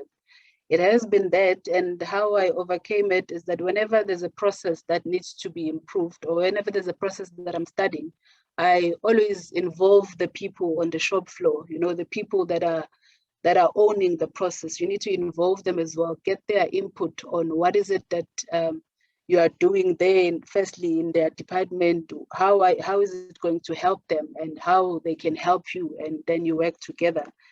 And then the second one, it has been working in a manly environment. I will say, when I went to the founder environment, I was one of the few females that work there. So as you may understand, that there'll obviously be sexual harassment. There'll obviously be, you will not be taken serious by some of the gentlemen that are working there, because they've never seen a lady working in those environments.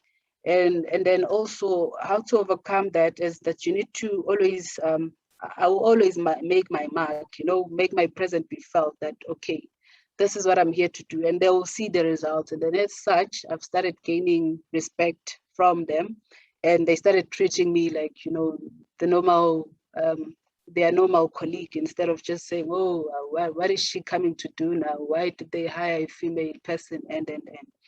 So, and then another one, it has been, you know, women in mining and deserving positions where you constantly need to fight against, you know, there's still racism, there's still discrimination, gender discrimination, and there's those sexual comments that are not welcome at work, but you hear people, you know, commenting. So you need to also try to remind people that we are all equal, we're all deserving of the positions that we're in, and as such, you know, sometimes we need to work 4 times harder than the other gender. So those were just some of the challenges. And then working and studying, working and studying, because now you have exams, you have reports that you need to submit, you have presentations, you have exco meetings and everything. So that has been a challenge as well. But I always keep my eyes on the goal that, okay, this is what I want to achieve this year. As such, I need to make sure that whatever time that I have, I get to make it happen. That sometimes, you know, you had to sleep, you sleep 2-3 hours, then you go to work, you need to multitask, you need to do some of the things concurrently. And then also the current challenge and my current role is that I need to always be available. And by always be available, I mean, even at 2 a.m. when they call you and they say, you know, we need 1, 2, 3, or we had a problem, there's the property damage, or there's a drill rig that when we pulled it up, and by drill rig, I mean those equipment that are behind in this picture, I'm responsible for them. So when they call you, you need to constantly be available. When there's a person who's injured, you need to be there, take the person to where they need to be, follow all the procedures that you need to follow. And then currently how I'm overcoming that, I'm actually giving some of my responsibilities to, I have 4 line managers that are reporting to me. So I'm currently giving them some of my responsibilities so that when I'm not around or when I'm just far, maybe taking a vacation, then they can be able to act in my absence, and then they can actually do the same things that I do when I'm around. So I think the next one was, sorry, institutions and grades required. In order to study industrial engineering, I will say, I think now the top 5 universities, I'll mention universities, then you can obviously go and do your research. There's also colleges that offer the same, but the top 5 universities, it will be University of Stellenbosch, it will be your University of Pretoria, University of Cape Town, University of Witwatersrand, and obviously University of UJ. Currently in South Africa, those are the top 5 that are offering industrial engineering.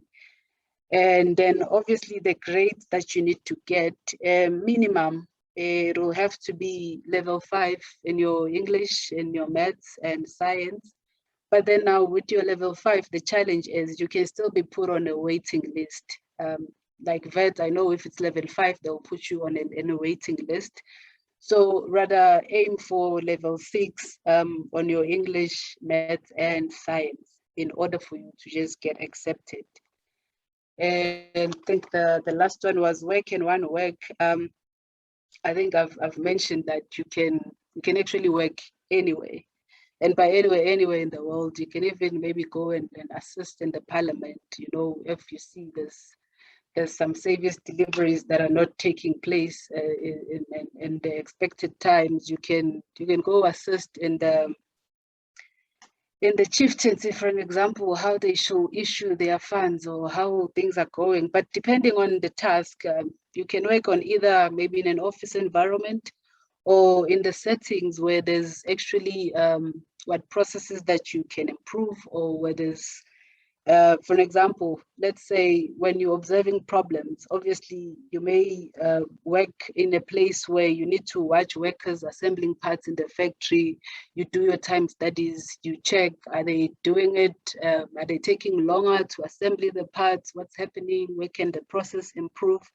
When solving problems, you can analyze data in an office environment where you just take all the data, the previous data of the company, let's say the past 3 years, the past 3 months, you analyze the data, and then you see from there where you need to like give them like where they need to improve as a company. And then also you can be employed in various organizations that I've mentioned, your banking sector where you work behind, you know, you do, let's say the ATM process where when you insert your card, you take out some money. You can study that process to try and see that do they need to get their card first before they get the money, or you know, some of those processes. So basically you can work everywhere as an industrial engineer. And yeah, I think that was the last part where one can work, Mabula. And just to extend the invitation to those that will be in Joburg, first week of September, we have electro mining. So what we normally do is that we showcase some of the equipment that we use in the mining environment. So feel free to come. I'll be there on the 9th. So feel free to come, and then we'll just showcase you some of the equipment that we use. And if you're interested in buying, I know I'm marketing now the electro mining. But thank you, Mapule, and thank you so much for this opportunity. Thank you, Ngobile. I think you can just drop the details in the chat, and then people can take them down if they're interested. Thank you very much. I think we can take questions for Ngobile since she said she might have load shedding very soon. So if there are any questions for her, can you, please go ahead. You can raise your hand, you can, unmute and ask, or you can type in the chat, sorry.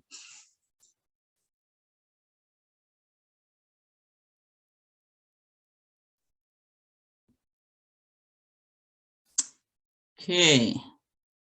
It seems there are no questions. Everything is clear. Thank you very much. I will now go back to Piladi, who's going to present to us the career in nursing. Piladi, over to you, please. It's Piladi Mahlaela. Please, the floor is yours.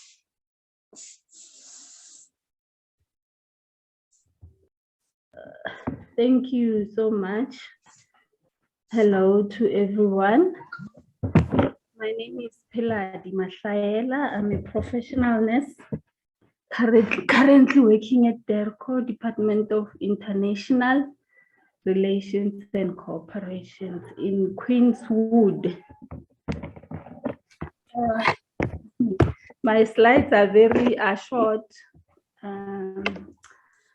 My educational pathway, I matriculated in 2000, but I was not happy with my results, so I upgraded my matric, my physical science, biology, and mathematics. I came to Pretoria to upgrade that.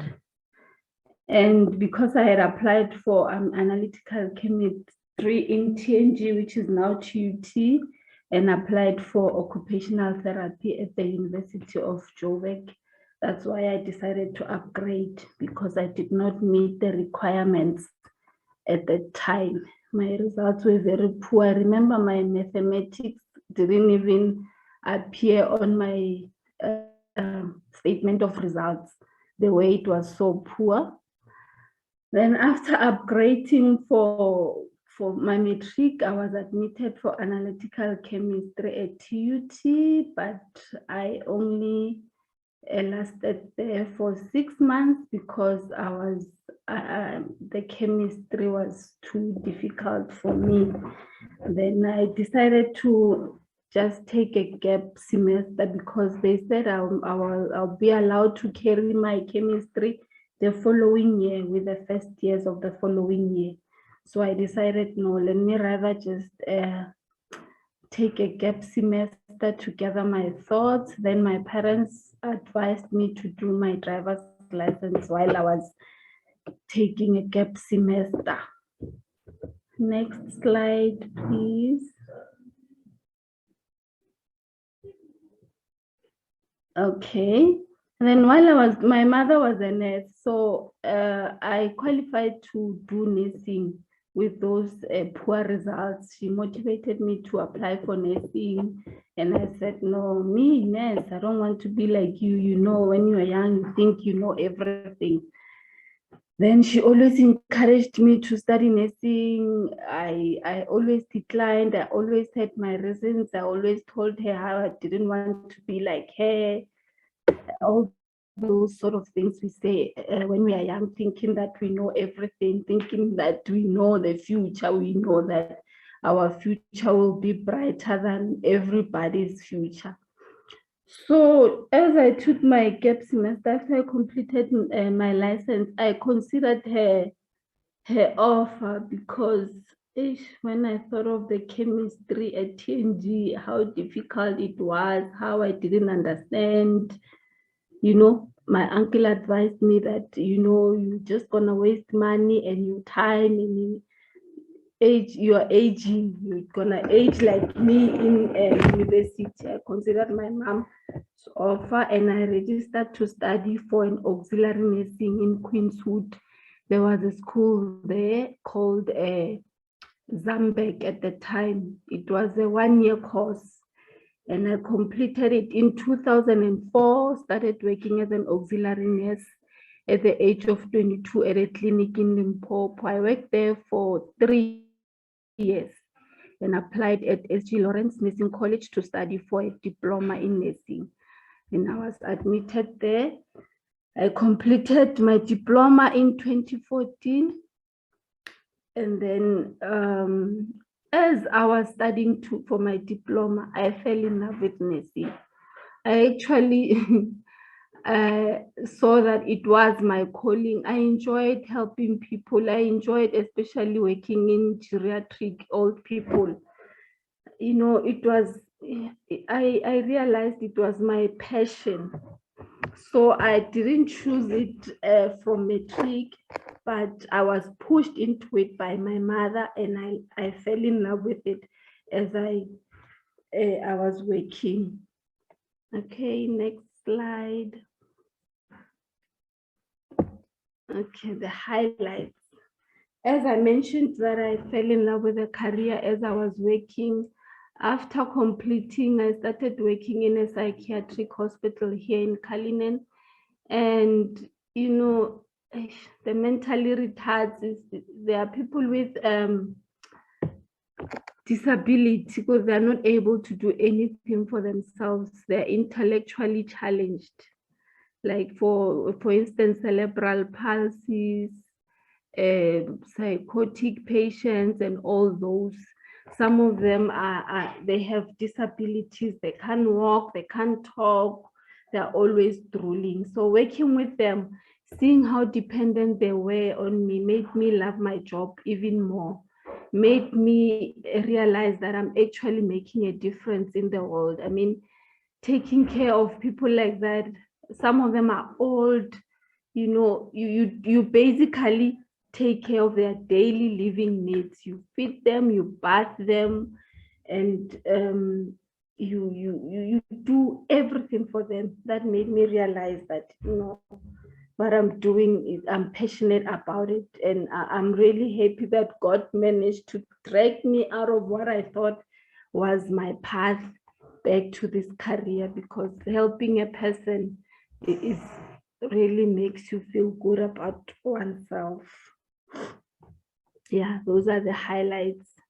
The challenges I faced, as you know, with our government, there's always shortage of something, shortage of funds, shortage of staff, shortage of resources.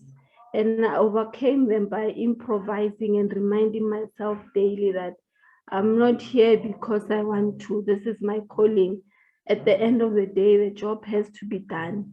And also, I liked what Jan mentioned earlier. He said he was a young manager.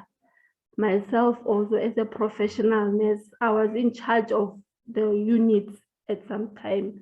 We call them shift leaders. You find that you're a shift leader. You have to account for the patients, you have to account for the staff, the subordinates, the auxiliary nurses, the staff nurses. And at that time, you are younger than them. Some of them are there for 30 years. They've been doing this for 30 years. Even if they're doing it the wrong way, they'll tell you, we've been here for 30 years. How can you come here yesterday and come and tell me how to do my job? So that was also a challenge. When you enforce policies, you enforce guidelines on people, you tell them this is not the right way of doing things. Because you are young and you've just been appointed, they look down on you. But at the end of the day, you just have to humble yourself for the job to be done. And remember, we are working with people's lives. You can't just, if everyone pulls their own direction, then at the end of the day, it's the patient who suffers. You just have to humble yourself and get the job done. The next slide, please. The subject and grades required to study in this field. Sorry, my APS score is wrong. It's actually 27. You have to get a minimum APS score of 27. And then pure maths, you have to pass it with a level 4. If you're doing maths literacy, it has to be level 5. Life sciences, level 4, and English, level 4.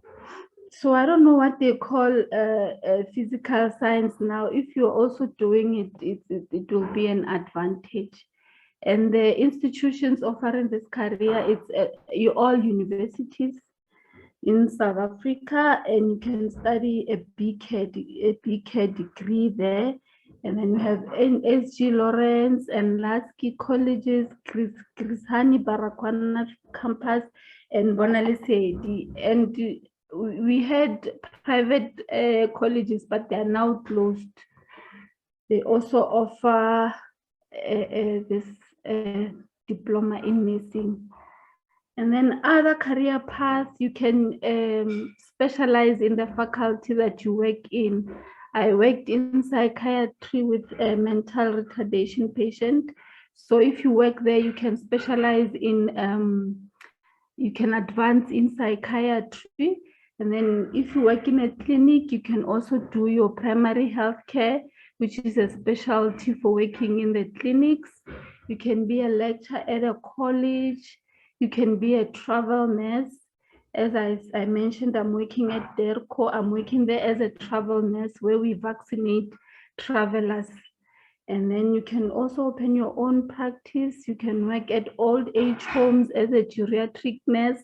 You can also apply to work abroad. Nursing is very diverse. You can work anywhere. You can even work at laboratories, even if it's not on my slide. So it's a diverse career and it's got so many opportunities. Yes, in short, that's my presentation. If you have any questions, you can ask at the end of the session. Thank you, Pilari. Yeah, I'll leave my questions for the end. So we are moving. I think we've got one last speaker. Let me just see. Yeah, we've got one last speaker who's going to be covering the human resource and law. Her name is Itumeleng Ngake. I'm just hoping she had already joined us because she was going to be driving this morning and she said she will be available from 12. Itumeleng, just please indicate if you are ready, if you are on the line. Good afternoon, everyone. Yes, I'm available. I'm here. Thank you. Okay. Thank you for the opportunity, and thank you to everyone who has managed to avail themselves for today's session for the purposes of what do you call this, the Career Expo. I'm not sure whether are you the one who will be moving the slides, please? Yes, yes. Is it not possible that I can just, let me check. Is it possible that I can move them myself. You'll have to share then from your side. I have to share from my side. Let me try to see if I can't. Okay, no, it's okay. You do that Right. from your side. Okay. Good afternoon, everyone. Once again, my name is Idumele Ngake. I am from Limpopo and have studied, or I'm actually within the human resources management field, and I am also a qualified, or let me say, I'm in the process of being fully qualified within the law fraternity. So in terms of my educational background, I matriculated in 2007 from the same school that Mapule and her sister matriculated from, that is in Limpopo. And I was actually studying, or I chose the economics stream. So I was doing your economics and business management studies. So upon my matriculation, I then went to the Tshwane University of Technology. Actually, even back then, we did not have this privilege of people volunteering to take us through the different career path that one can actually opt for. So one didn't know as to what is it that one will do after matriculating. So we just left home after matriculating and then went straight to the city to apply, starting with application, not knowing, or we did not even have a clue. Most of us did not have a clue as to what is it that we wanted to do, or what is it that we wanted to be after finishing our studies. So it happened that I then registered for a course in labor relations management. But then before I did that, I asked my sister, who was already in varsity, to actually make recommendations based on my personality, as I believe that she knew me better. So she then said, no, if you can do something that is people management related, you'll be fine. Then I then had to choose between human resources management and the labor relations. So she then said, no, since when feasting, so meaning that I came more inquisitive. I'm one person all over. When one requests something from me, I will start by asking questions without just saying it's okay or saying no. So I then decided to enroll for the labor relations. So we started, I think they called it, what do they call this? They called it a foundation course. It wasn't a certificate back then. They referred to it as a foundation course. I think it was due to the number of applicants that they received. So a foundation course is something that is more of a preparatory course before one is actually taken into the main course or the mainstream. But then it did not have much of a difference. So we did, it was actually a combination of human resources and labor law. But then it was actually more about people management. So I did that course from 2008 until 2009. It was actually a one-year course. And then after that, that's when I then fell in love with what I had actually learned within that period, within that year. And then I decided to then pursue it further. So I enrolled for a national diploma although I then had to move from TUT and go to VUT. I studied there from 2009 until 2012. So I did my diploma and my BTech with the Vaal University of Technology. And to actually prove that I fell in love with the course, I managed to pass with cum laude. So meaning that that's when I actually got that motivation. Yeah, no man, this is your calling. This is where you are supposed to be.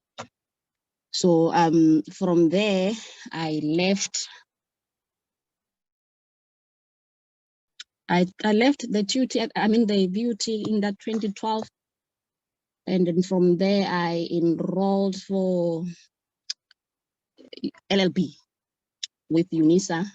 I actually told myself that no man, I can't just do lemo. I can't just school whilst we know that in terms of employment in South Africa, employment is scarce. So I can't just waste more time in school. Let me start applying for jobs. So lucky enough, there were companies around the VUT that came and sourced interns to assist them with all the company in Jabona, and then I was one of the lucky ones to be taken.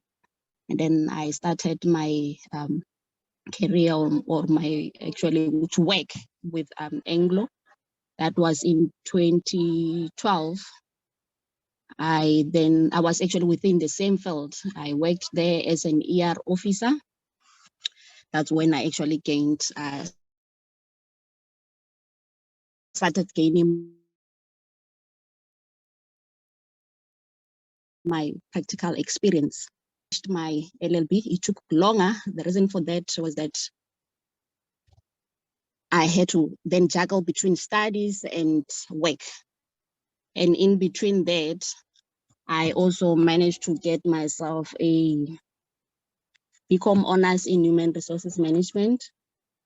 And I also got myself a moderation and assessor course that allows me to actually be a service provider or a training provider. So I'm not just a person who offers service to employers. I also do training for them. So in terms of my working experiences, I've already touched on it. I started working around that 2012. I started within the mining industry at Anglo, and I'm still within the mining industry. I'm working for a company called Seriti Coal. I am their senior employee relations specialist there. The reason why they gave me that position is because of the qualifications that I had, as well as the years of experience that I have. So in brief, I can say that I've got plus minus 10 years of experience within the ER field. And I also have the BTech degree in labor relations and a BCom honors in human resources. And I've just recently completed my LLB. So I'm not only working for the company that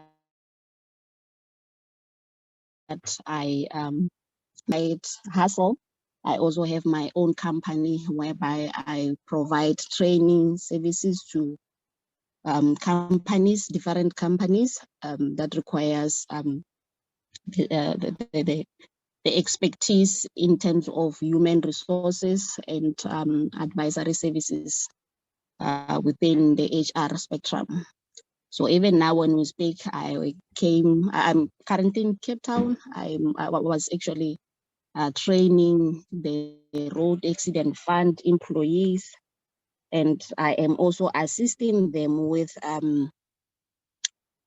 their disciplinary hearings. I'm initiating on behalf of the road accident fund. So what I'm actually meaning by this is that whenever the Road Accident Fund wants to dismiss employees, I am one of the people who assist the company in initiating their disciplinary hearings. So in a nutshell, that's about me. So going back to the business of the day, the presentation that I've prepared, it's going to be brief, and I will request that if there are any questions, the participants are welcome to ask questions or clarity on whatever that I would have mentioned. So the content that I'm going to cover is a brief overview of what law entails. That will be a general law, and the types of law that is applicable within South Africa. And then we also have the streams of law. The streams of law, this is actually the law that is being studied within educational institutions. And I've also cited the minimum requirements for studying law, the universities offering law, the possible career opportunities, your pros and cons on studying law. And then I've also outlined a brief overview of what the HR entails. The fields of HRM, the minimum requirements for studying human resources management, the universities offering human resources management, possible career opportunities, as well as the pros and cons of studying HRM.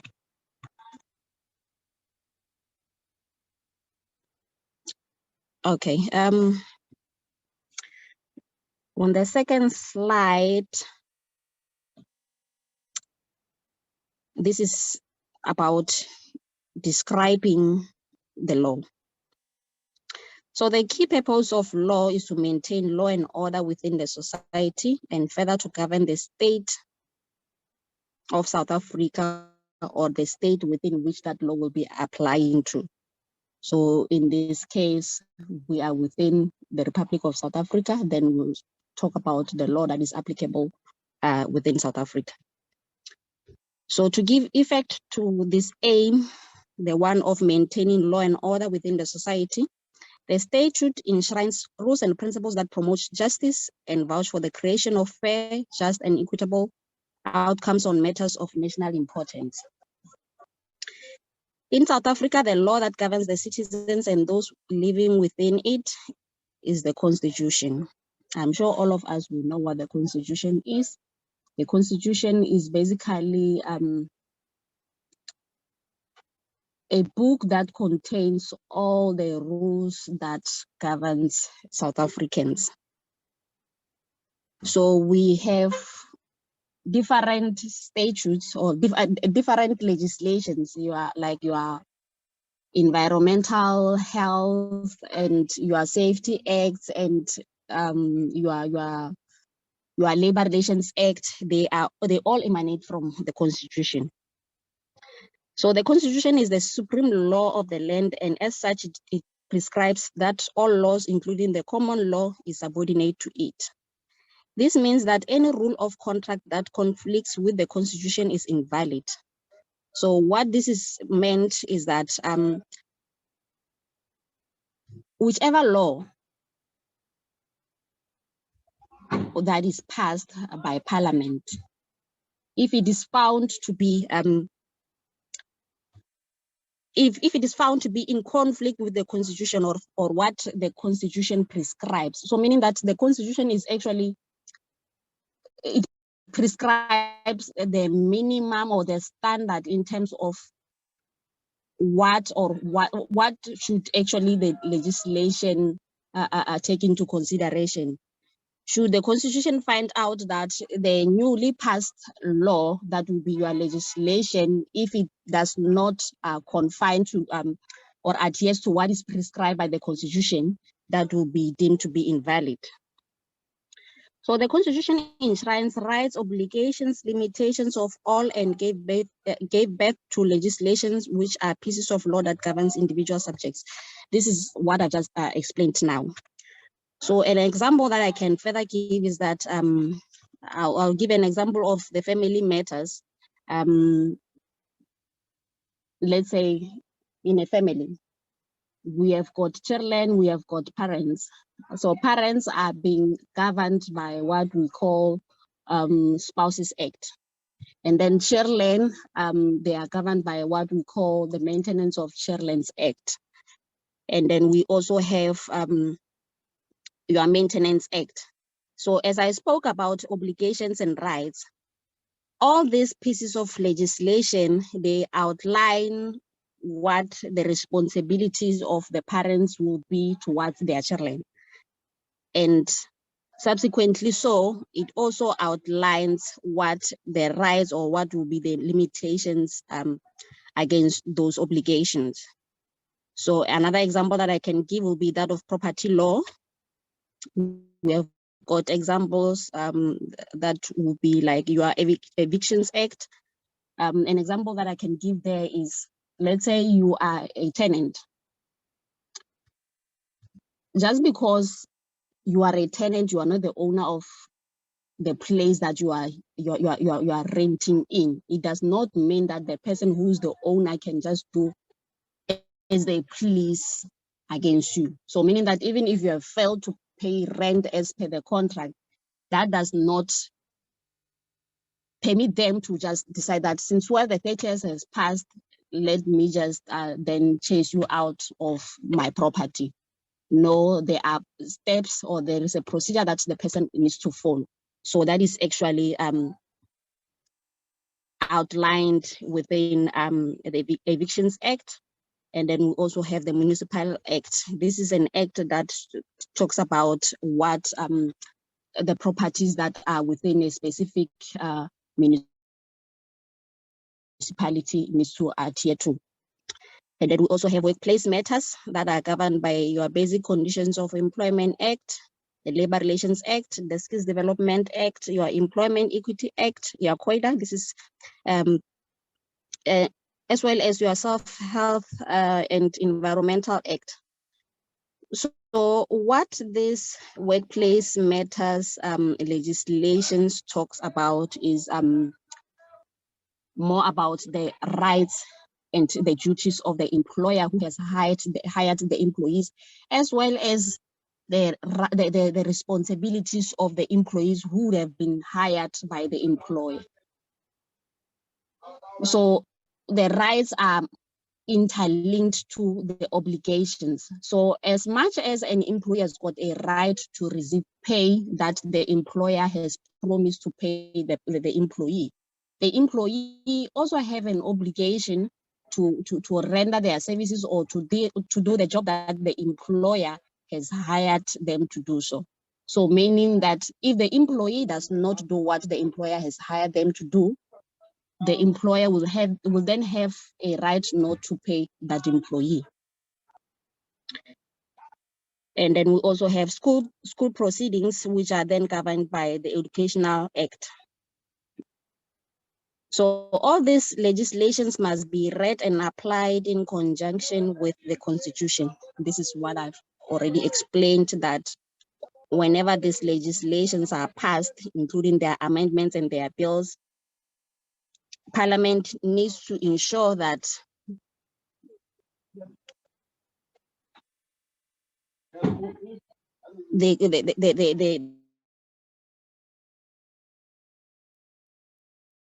the provisions or the minimum provisions or that is provided for by the Constitution is actually met.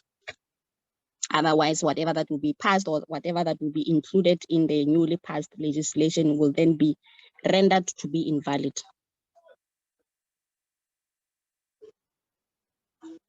We can move on, Pule. The next slide is about the types of law. This is the types of law within South Africa. As we all know that each and every country prescribes or have different types of laws. That will be a topic for another day. So we have got civil law, we have got criminal law, we have got constitutional law.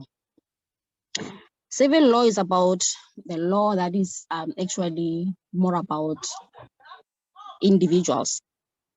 An example of such will be a law of delict, law of contract, or labor law. The law of delict, an example will be your road accident fund claims, or even if it is just let's say you happens that you get involved in an accident and the person who had actually caused the accident will have to be paid. So in order for the victim to ensure that they successfully lodge a claim against the other party, who will be the one who will be at fault, the law that will govern such will be your motor vehicle accident law, or the act. So we also have the criminal law. The criminal law is basically about an individual and the state. Let's say there is a case of rape. The person who goes to the SAPS, the person who goes to the police station to report that matter, is then saying, state, I am now handling this matter to you. So hence, when the parties go to court, it is no longer it will no longer be considered as being between the perpetrator, who will be the person who raped the individual, and the victim. It will then be the state versus the person who raped the other person. And then we also have your judiciary, that will be your courts, your magistrate courts, your high courts, and your Supreme Court, and your constitutional court. So we also, no, not your constitutional court, because the constitutional court is, the constitutional law is applied at the constitutional court, which is the highest level of authority in all law matters. It serves as a supreme law of the Republic of South Africa. So both the civil and the criminal law matters are governed by the constitutional law. So what this basically means is that whenever there are cases that are referred to within the lower courts, that will be your high court and your magistrate court, whichever party that feels they are not satisfied with the outcome, they've got a right to refer their matter, then make a ruling that will then be binding to all. So there are actually people who have made or who are actually dealing specifically with constitutional law. An example of those people, I'm not sure whether you know of a guy or a gentleman from a place called Hanchabeling in Limpopo. This is one of the guys that is actually one of the few guys that I know that are specializing in constitutional court. These are actually the busiest, because all the cases that emanate from the civil and your criminal law, they get referred to the constitutional law. Will I can move on? Can you go back? I'm not sure as to whether move on. Okay, the streams of law within learning institutions, we have got what we call your Bachelor of Laws. Bachelor of Laws is LLB. So a person who has studied LLB will be your general practitioner, same as your doctors. When you go to a general practitioner is a person who then refer you to a person who is a specialist in whatever medical condition that you'll be suffering from. So this is Bachelor of Laws. So people, or most people, they will start with your LLB, and then after studying LLB, that's when they will then decide to, if they want to specialize in any specific area within the law, they will then get your additional supporting diploma or your certificate in mining. If one wants to work within the mining or want to specialize in mining law, they will then get an additional certificate for them to actually specialize in that specific field. And then we've got your BCom. This is a degree that is more of a specialty. So there are those who have got, or there are those who have got an option of not going through or via the LLB route, and then specifically opting for your BCom. This is when one does not want to go through the LLB route. But then in order for one to qualify as an attorney or for one to qualify as an advocate, the mandatory qualification will be an LLB. So for the BCom, let's say a BCom in law, BCom is actually Bachelor of Commerce, and then we also have a Bachelor of Arts in law, Bachelor of Commerce in law. So this is actually areas of speciality. So people who have acquired Bachelor of Commerce in law, it means that these are actually people who are dealing with more about commercial law, unlike your LLB. So others opt for going via the route of LLB, others decide to go via the route of getting or obtaining a BCom, of which a BCom is something that one can get within a period of 3 years, whilst an LLB takes a minimum of 4 years.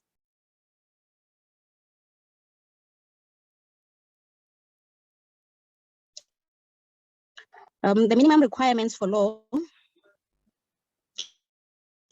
will be your matric certificate with at least, this is actually, it depends according to your the university that one would have actually preferred. But then it is actually recommendable that one gets at least a 60% pass in 4 subjects with at least 60% pass in at least 4 subjects. So I'm not sure whether this, the level 4, yeah, level 4 is actually from 51 until 59. So that this will be your level 4. So it's 4 subjects with at least level 4 pass ratings. The level 4 pass rating will be, it talks to the 60% pass. And one will also have to have understanding, have a basic understanding of mathematics principle, because there is also a subject that is called bookkeeping. Bookkeeping is about your accounting, your basic accounting.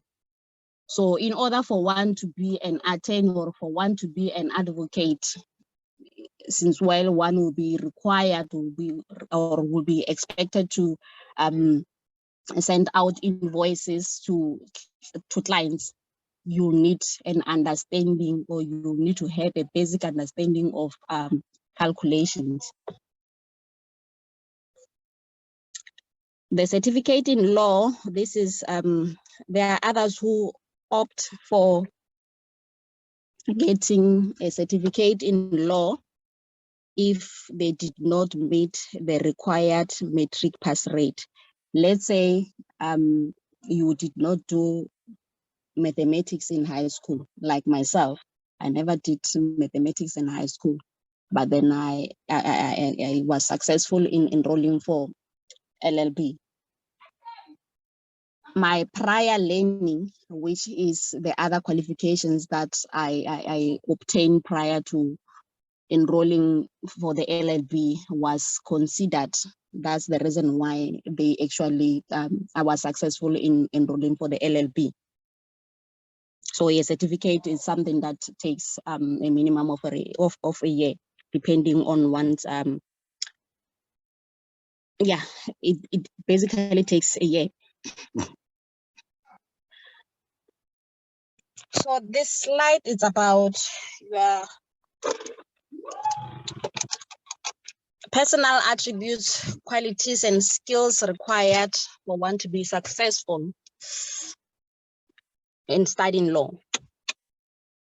It is very challenging, and it is a very fast-paced environment. So one needs to be eager to learn. One needs to have the ability to handle pressure. By what I'm actually meaning with this is that you'll find out that, let's say, for one who's not, you're like your attorney. An attorney is someone who first receives a complaint from a client, and then they brief an advocate. An advocate is a person who is qualified to represent a client in court. So what I mean by this is that as an attorney, you'll find out that in a day you receive plus minus 10 complaints. So in order for you to ensure that you attend to all the complaints that your clients will be having, you need to have the ability to handle pressure. You'll find out that there are those clients who are actually unmanageable. They'll be expecting you to fast track their claims. The other one will be saying that, no, I've received a court date, maybe let's say it's a divorce matter. And then you'll find another one saying that, no, my son has been imprisoned, and maybe they want to apply for bail. And then just as when you're about to knock off, there comes another employee, or another client saying that, no, tomorrow I'm having a case at the CCMA. I need someone to represent me at the CCMA because the employer has just fired me. So that's the reason why I'm saying that one needs to be able to handle pressure because of the number of cases that the lawyers or the law practitioners deal with on a daily basis. And one also needs to have the ability to think out of the box. The inquisitorialness is also required, because the reason why I'm saying this is because you'll find out that there's a client that comes to you and say that, no, maybe let's say the employer has unfairly dismissed me. And they then decide not to give you or to furnish you with full details of what transpired. So you need to be honest with yourself, and for the benefit of your client and for your reputation as well, and be able to ask questions as to why did the employer decide to dismiss you? What is it that you did? So if you're just going to say that, okay, looking at a plus or the positive that at least you got a client for the day, it will not do you any favor, because your reputation will be at stake. Otherwise, you end up accepting the claim and then going to the CCMA or going to the labor court only to embarrass yourself. The reason being that you failed to do due diligence to what the client or the client requested from you. You also need to be vocal. By being vocal, meaning that this is interlined to what I've just explained. You can't say that you want to be a law practitioner whilst you know that your personality, you are one of those shy people who do not like questioning, who do not like saying your views. The chances of you succeeding are very slim.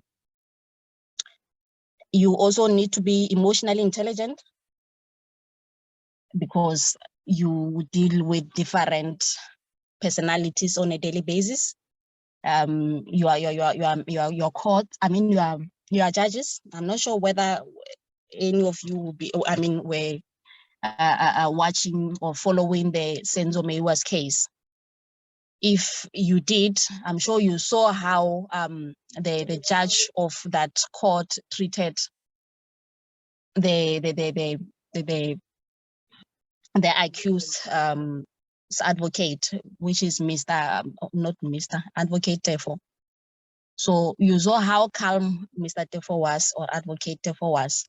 So if you are not emotionally intelligent, you end up saying things that you are not supposed to be doing, or saying things that you are not supposed to be saying. And you having to do that, you might end up being bad. By being bad, it means that you are practicing license might be taken away from you, or you might be suspended from practicing as an attorney. You also need to have a sense of fairness. Sense of fairness meaning that if you go to court, you argue your case on behalf of your client, and maybe let's say you miss some points, maybe you find out that the opposing party was stronger than you, or maybe they argued their case much better than you. You need to be able to accept that, because if you do not have the sense of fairness, you're not going to last within the law field, as it is challenging. So you also need to strive for justice, not to take every case or every complaint that is referred to you by clients. You also need to be a good researcher. The law changes every day. We have got precedents that are set every day. An example that I can give is with regards to your COVID-19.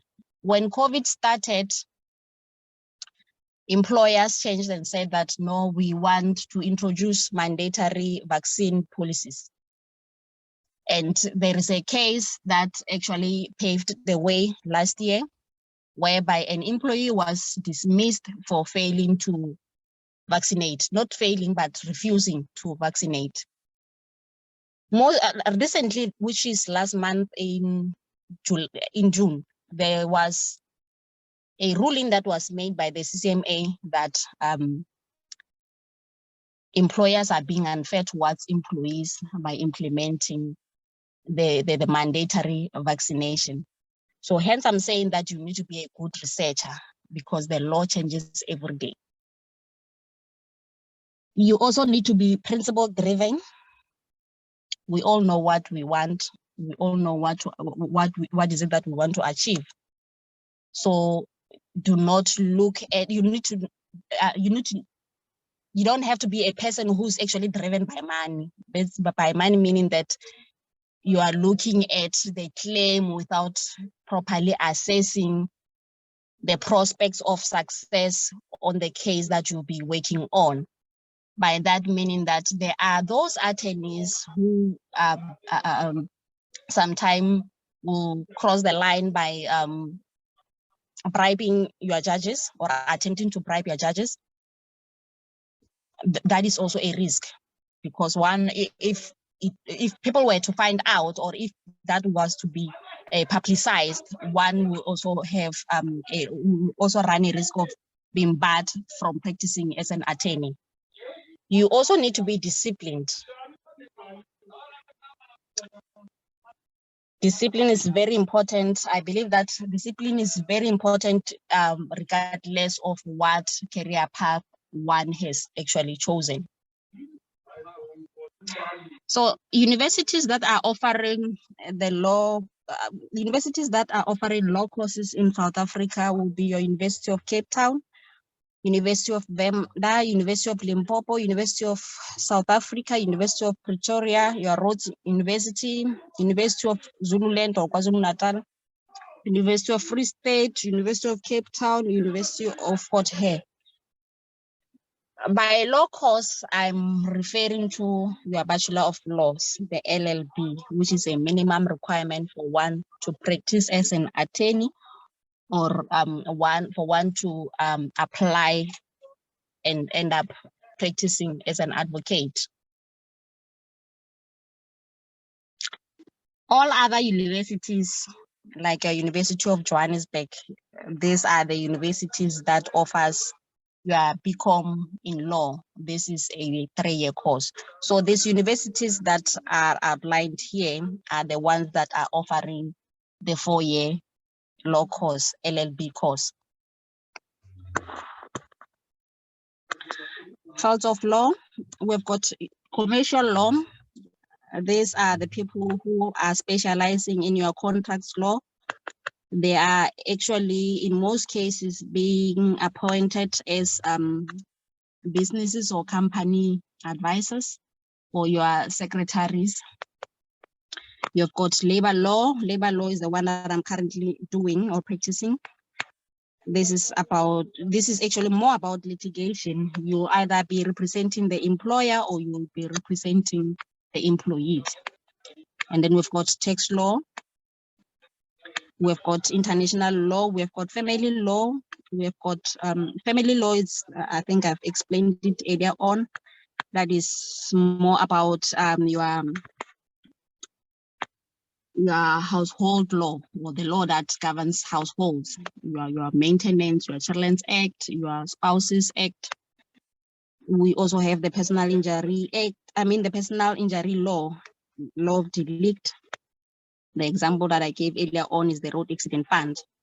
And then we also have the contract law, which is interrelated to the commercial law. We also have criminal law. Possible career opportunities. One could be an independent attorney, a state attorney, or an advocate. Or one could also opt for being a law enforcer.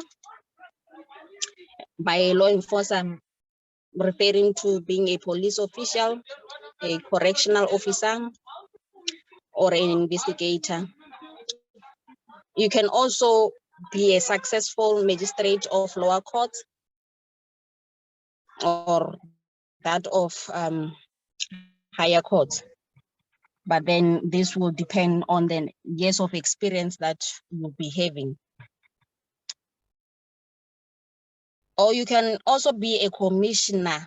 A commissioner, I'm sure most of you, if not all, were following the Commission of Inquiry, the state, the Commission of State Capture Inquiry.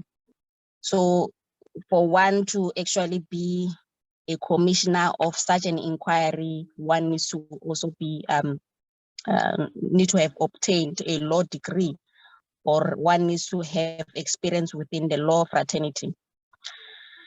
You can also be a legal consultant, or you can be an entrepreneur who will have their own firm. Or you can be a legal practitioner in both the public and private sector. By that meaning that you will then have to work as a normal person who then be specializing in law within the company.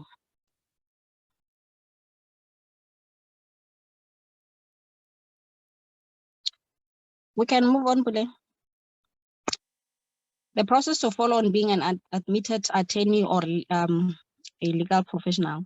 You will first enroll for a qualification in LLB, which takes a minimum of 4 years. And then from there, maybe from your second year, second level, you can start applying for vocational work. And then after that, you then be, the reason why this is also recommended is for one to understand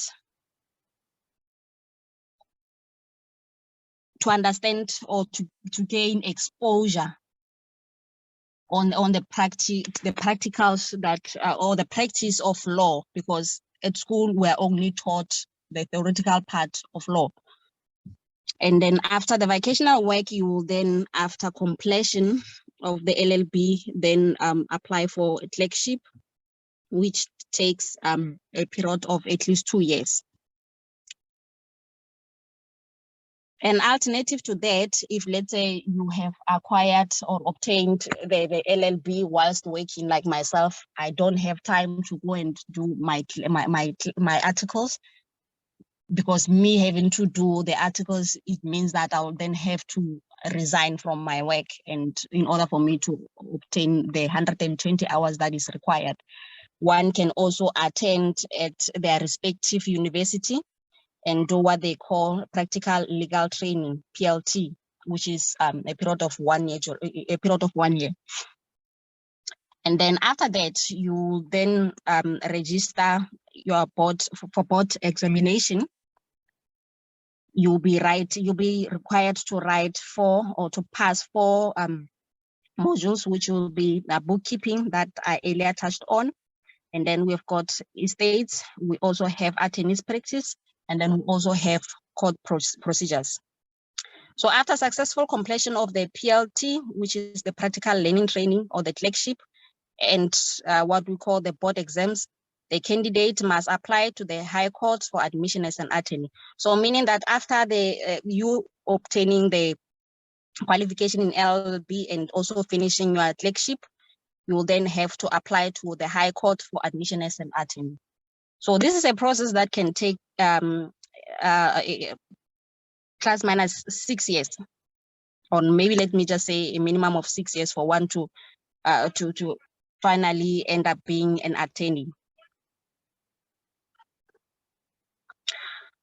The pros and cons of studying law. The pros will be multitude of the pros. I'm referring to your advantages.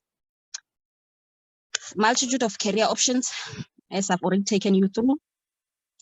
Diversified community of expertise, because one doing an LLB, the modules that are actually included in the LLB course, everything is covered, from your criminal law, your labor law, your law of taxation, your international law. So you can actually decide as to what is it that you want, or which one do you prefer. There are also maximum prospects of success resulting in financial stability. So still, if you do not want to work for any other person, you can still open your own law firm. And one other important advantage is that you will be an informed citizen. By that meaning that you'll be able to advise any other person that you can come across that will be requiring advice on law-related matters. The disadvantages of studying law are that the expectation for a law practitioner will be to work long working hours. This is applicable within or at school and at work. Now, when you'll be actually at school, you'll be required to put in more effort. The first year, you'll be required to register for at least a minimum of 5 subjects. That will be like that from your first year up until the 6th year. Personal safety risk. By this, I'm meaning that I'm sure you all read news. You'll find out that if you are a lawyer who's dealing with a particular matter, if the perpetrator feels that they are going to lose the case and you are the one who's representing the victim, they might end up dealing with you, by that meaning that ensuring that you disappear. So it's actually not that safe. And there are also deadlines that we are always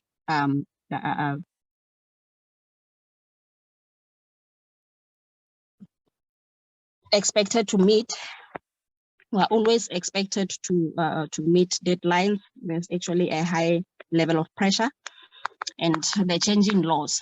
So you need to be on your toes at all times.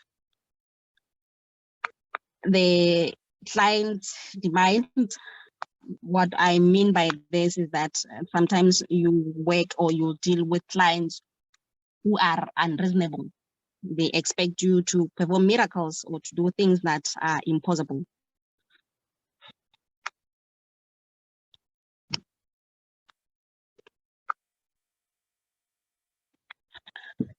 Section B, this deals with the human resources management. A brief explanation or a brief overview of the human resources management. Human resources management is the management of the employee function, the full life cycle within the workplace. This may range from the recruitment to training up to the dismissal stage.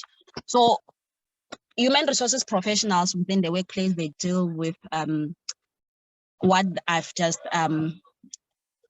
mentioned, which will be a recruitment, training, up until the dismissal stage. So human resources professional, they play a very vital role within the workplace.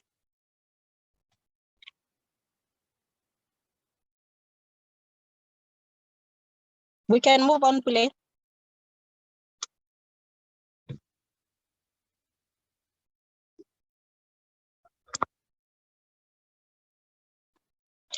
Personal attributes, skills, qualities for one to succeed on being a successful HR professional. One needs to be patient as you deal with different types of people. And you are the first point of contact in all human or in all employee related matters. You also needs to have a passion for working with people.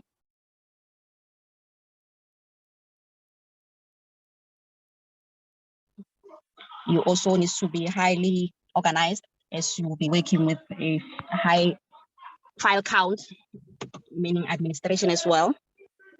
You'll be dealing with your contracts, the personal information of employees, new intakes, as well as those who are already existing. You also need to be sympathetic, by this meaning that you will find out that there are employees who are undergoing personal problems or personal difficulties or challenges, experiencing challenges at home, and they'll come to you as an HR person. Maybe the reason for that might be that you wanted to discipline them, or you have advised management to discipline them. They will come crying to you saying that, no, we are struggling at home. My husband did this yesterday. We are suffering. They'll be crying all sorts of. They'll actually be sharing with you details or information that you'll be deeming as being confidential, but then they'll be bringing all those things to you, expecting you to actually provide guidance. You also need to be firm and decisive.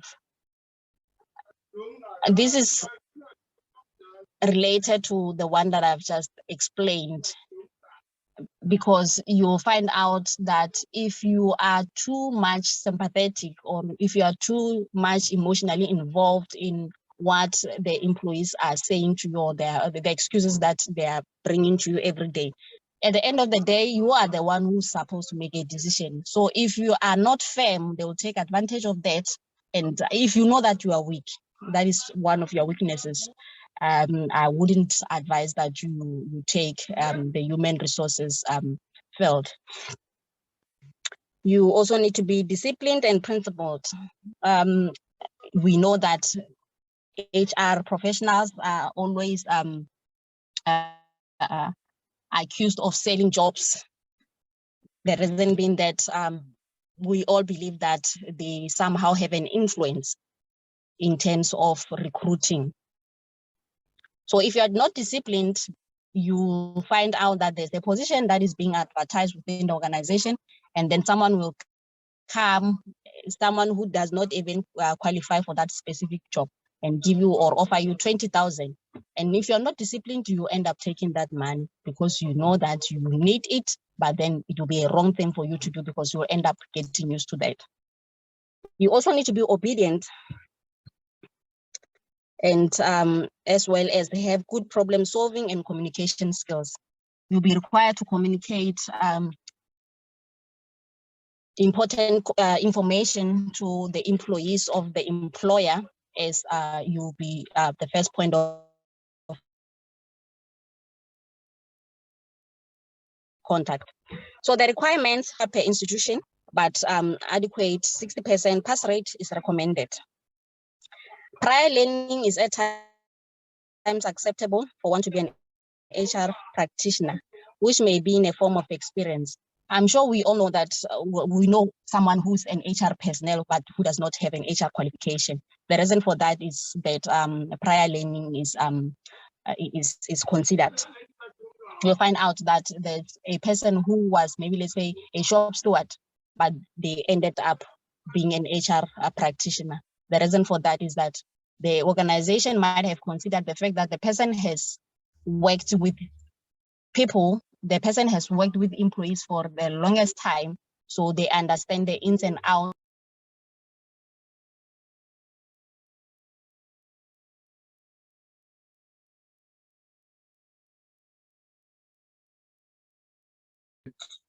I see she's back on. Apologies, my network has started again. If you can just try to wrap up quickly. I see we are running out of time. Thank you. If you have a copy of the presentation, you can carry on. Other presenters did it like that, and then she will just share it when she joins.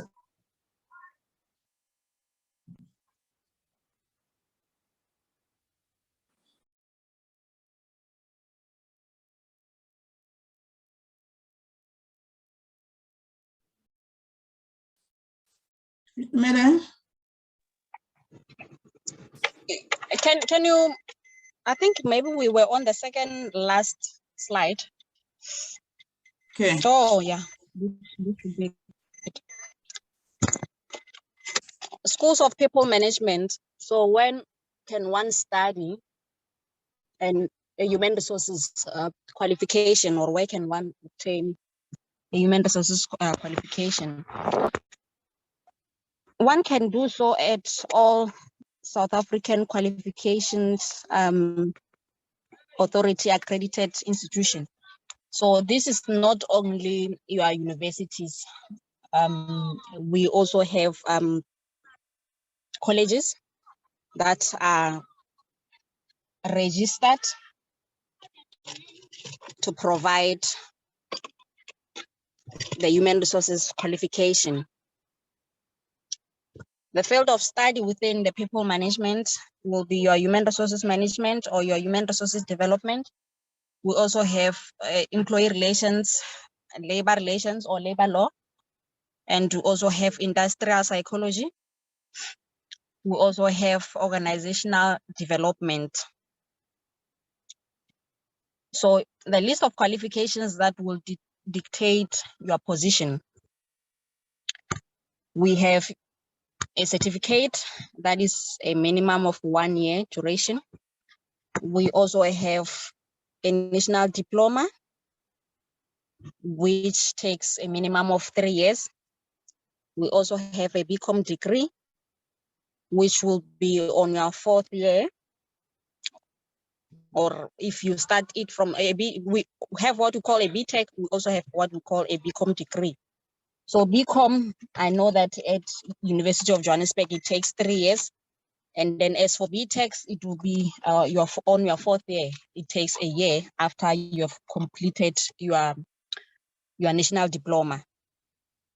Your BTech, it's almost on the same level as honors. I know that it's at NQF level 8. Is it 8 or 7? And then we also have your master's or master's in philosophy. This also takes a minimum of 1 year. We also have a doctor in philosophy or your PhD. That takes a minimum of 2 years.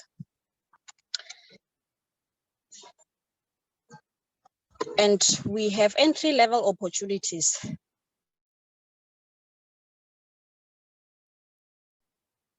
3 years of experience with an average salary of 250K per annum, dependent on industry. The reason why I've decided to include this is because you find out learners asking you questions as to how much are you earning? Oh, you bought this, then it means that you are earning well. So others want to bypass the process. So that's the reason why I actually decided to include this in my presentation. So if you have 0 years of experience up to 3 years, this part then depends on the industry that one would be working at. The first level or the lowest level one will qualify for will be that of an administrator, an HR assistant, a junior officer, a practitioner, or a clerk. I know that in government institution, one can be an officer or a practitioner with 0 years of experience. And then the next ladder will be from 3 to 6 years of experience with an average of 450 per annum, depending on industry. So one will then get a title of or be appointed as a generalist, a senior officer, a junior manager, or a junior consultant.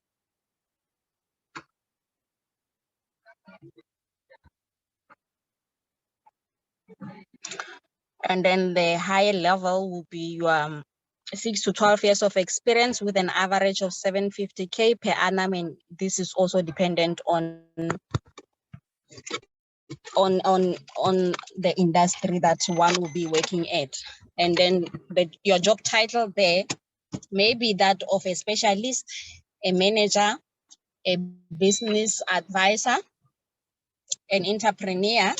An entrepreneur, I'm referring to those that have their own consulting firms. Or you can also be an assessor or a moderator. This is after you have completed the moderation course, which takes a minimum of 6 months. So meaning that even if you are an HR practitioner, you can still have, or you can still run a successful consulting company and not be an employee of an organization or of a company.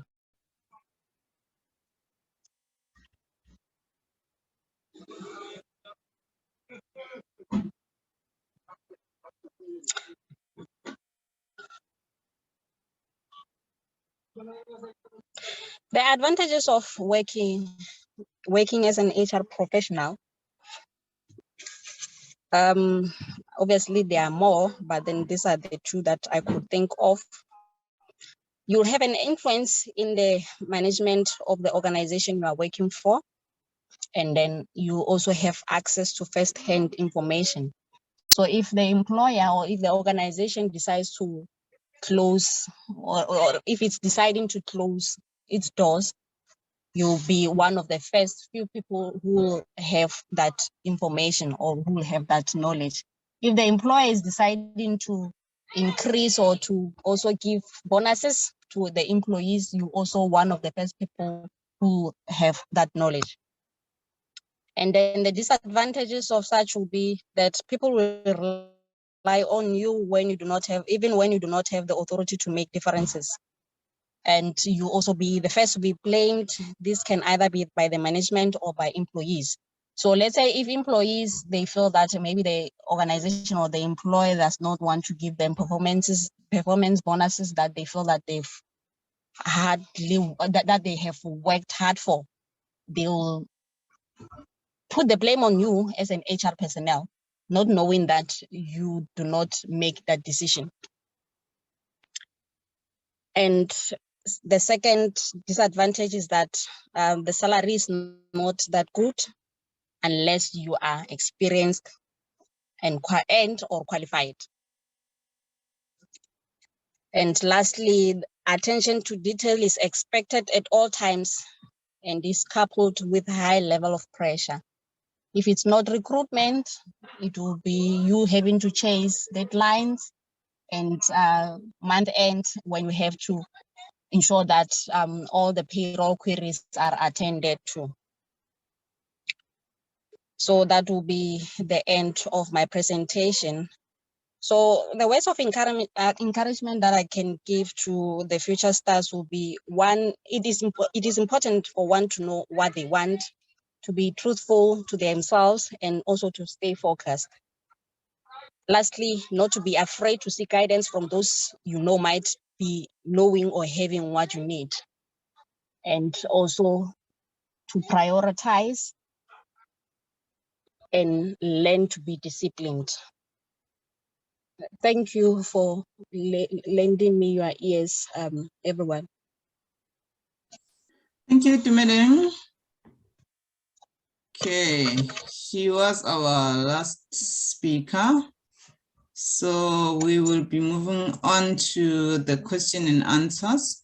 I see most of the speakers had to go, so even the nurse has left. I had questions for her, but she had already left. So any questions for Itumeleng, and Buang is still on the line. So any questions? Yes, Alex? I have a question for Itumeleng. I'm doing BCom in law, which is what jobs can I acquire after I'm done with my 3rd degree? Did she get that? Yes, I agree that I was on mute, so I still had to unmute myself. Thank you for the question, Alex. It will depend on what field do you want to work in, Alex. But then, as I've explained, or as I've indicated earlier on, that for you to be, if let's say you are interested in being an attorney or an advocate, you will have to get an additional qualification, or actually by this I'm referring to you having to get an additional or a supplementary qualification in order for you, the one that when they combine them, they can form, or they can have the same rating as an LLB, because a BCom is 3 years, am I correct? Where are you studying? I'm studying in the Boston City campus. Boston City Camp. Oh, okay. Yeah, in order for you to, but then it actually depends on the institution that you would want to match your qualifications with. I'm starting with you.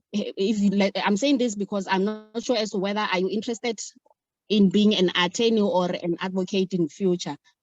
The first thing that you need to check will be whether your qualification is accredited. I'm not saying Boston is not accredited. I'm talking about the qualification, because I know that there are institutions that like there's this college that is also IIE. I'm not sure whether you know it. Yeah, I know it. There have been complaints from learners who were doing BCom in law from that institution. They wanted to match their qualification so that they can have the same, they can actually do LLB. They can combine their qualification and do LLB, but then they were told that their BCom is not recognized. So I just wanted to highlight that to you. And then secondly, what I can say to you is that you can work as a legal practitioner. You can work as, I know with the road accident fund, they have what we call road accident fund deals with claims, injury claims. So they have what they call claims officers. Claims officers are supposed to have knowledge in law, in general law. So you can work as an officer of the law, or you can also work as a law enforcer. Okay. Or you can work at any, it can be a government institution. You work as a legal practitioner. But then as for you having to qualify as an attorney or as an advisor, or as an advocate, you'll have to get a supplementing qualification. I got that. Thank you. Okay. Thank you, Alex and Itumeleng. Any other question?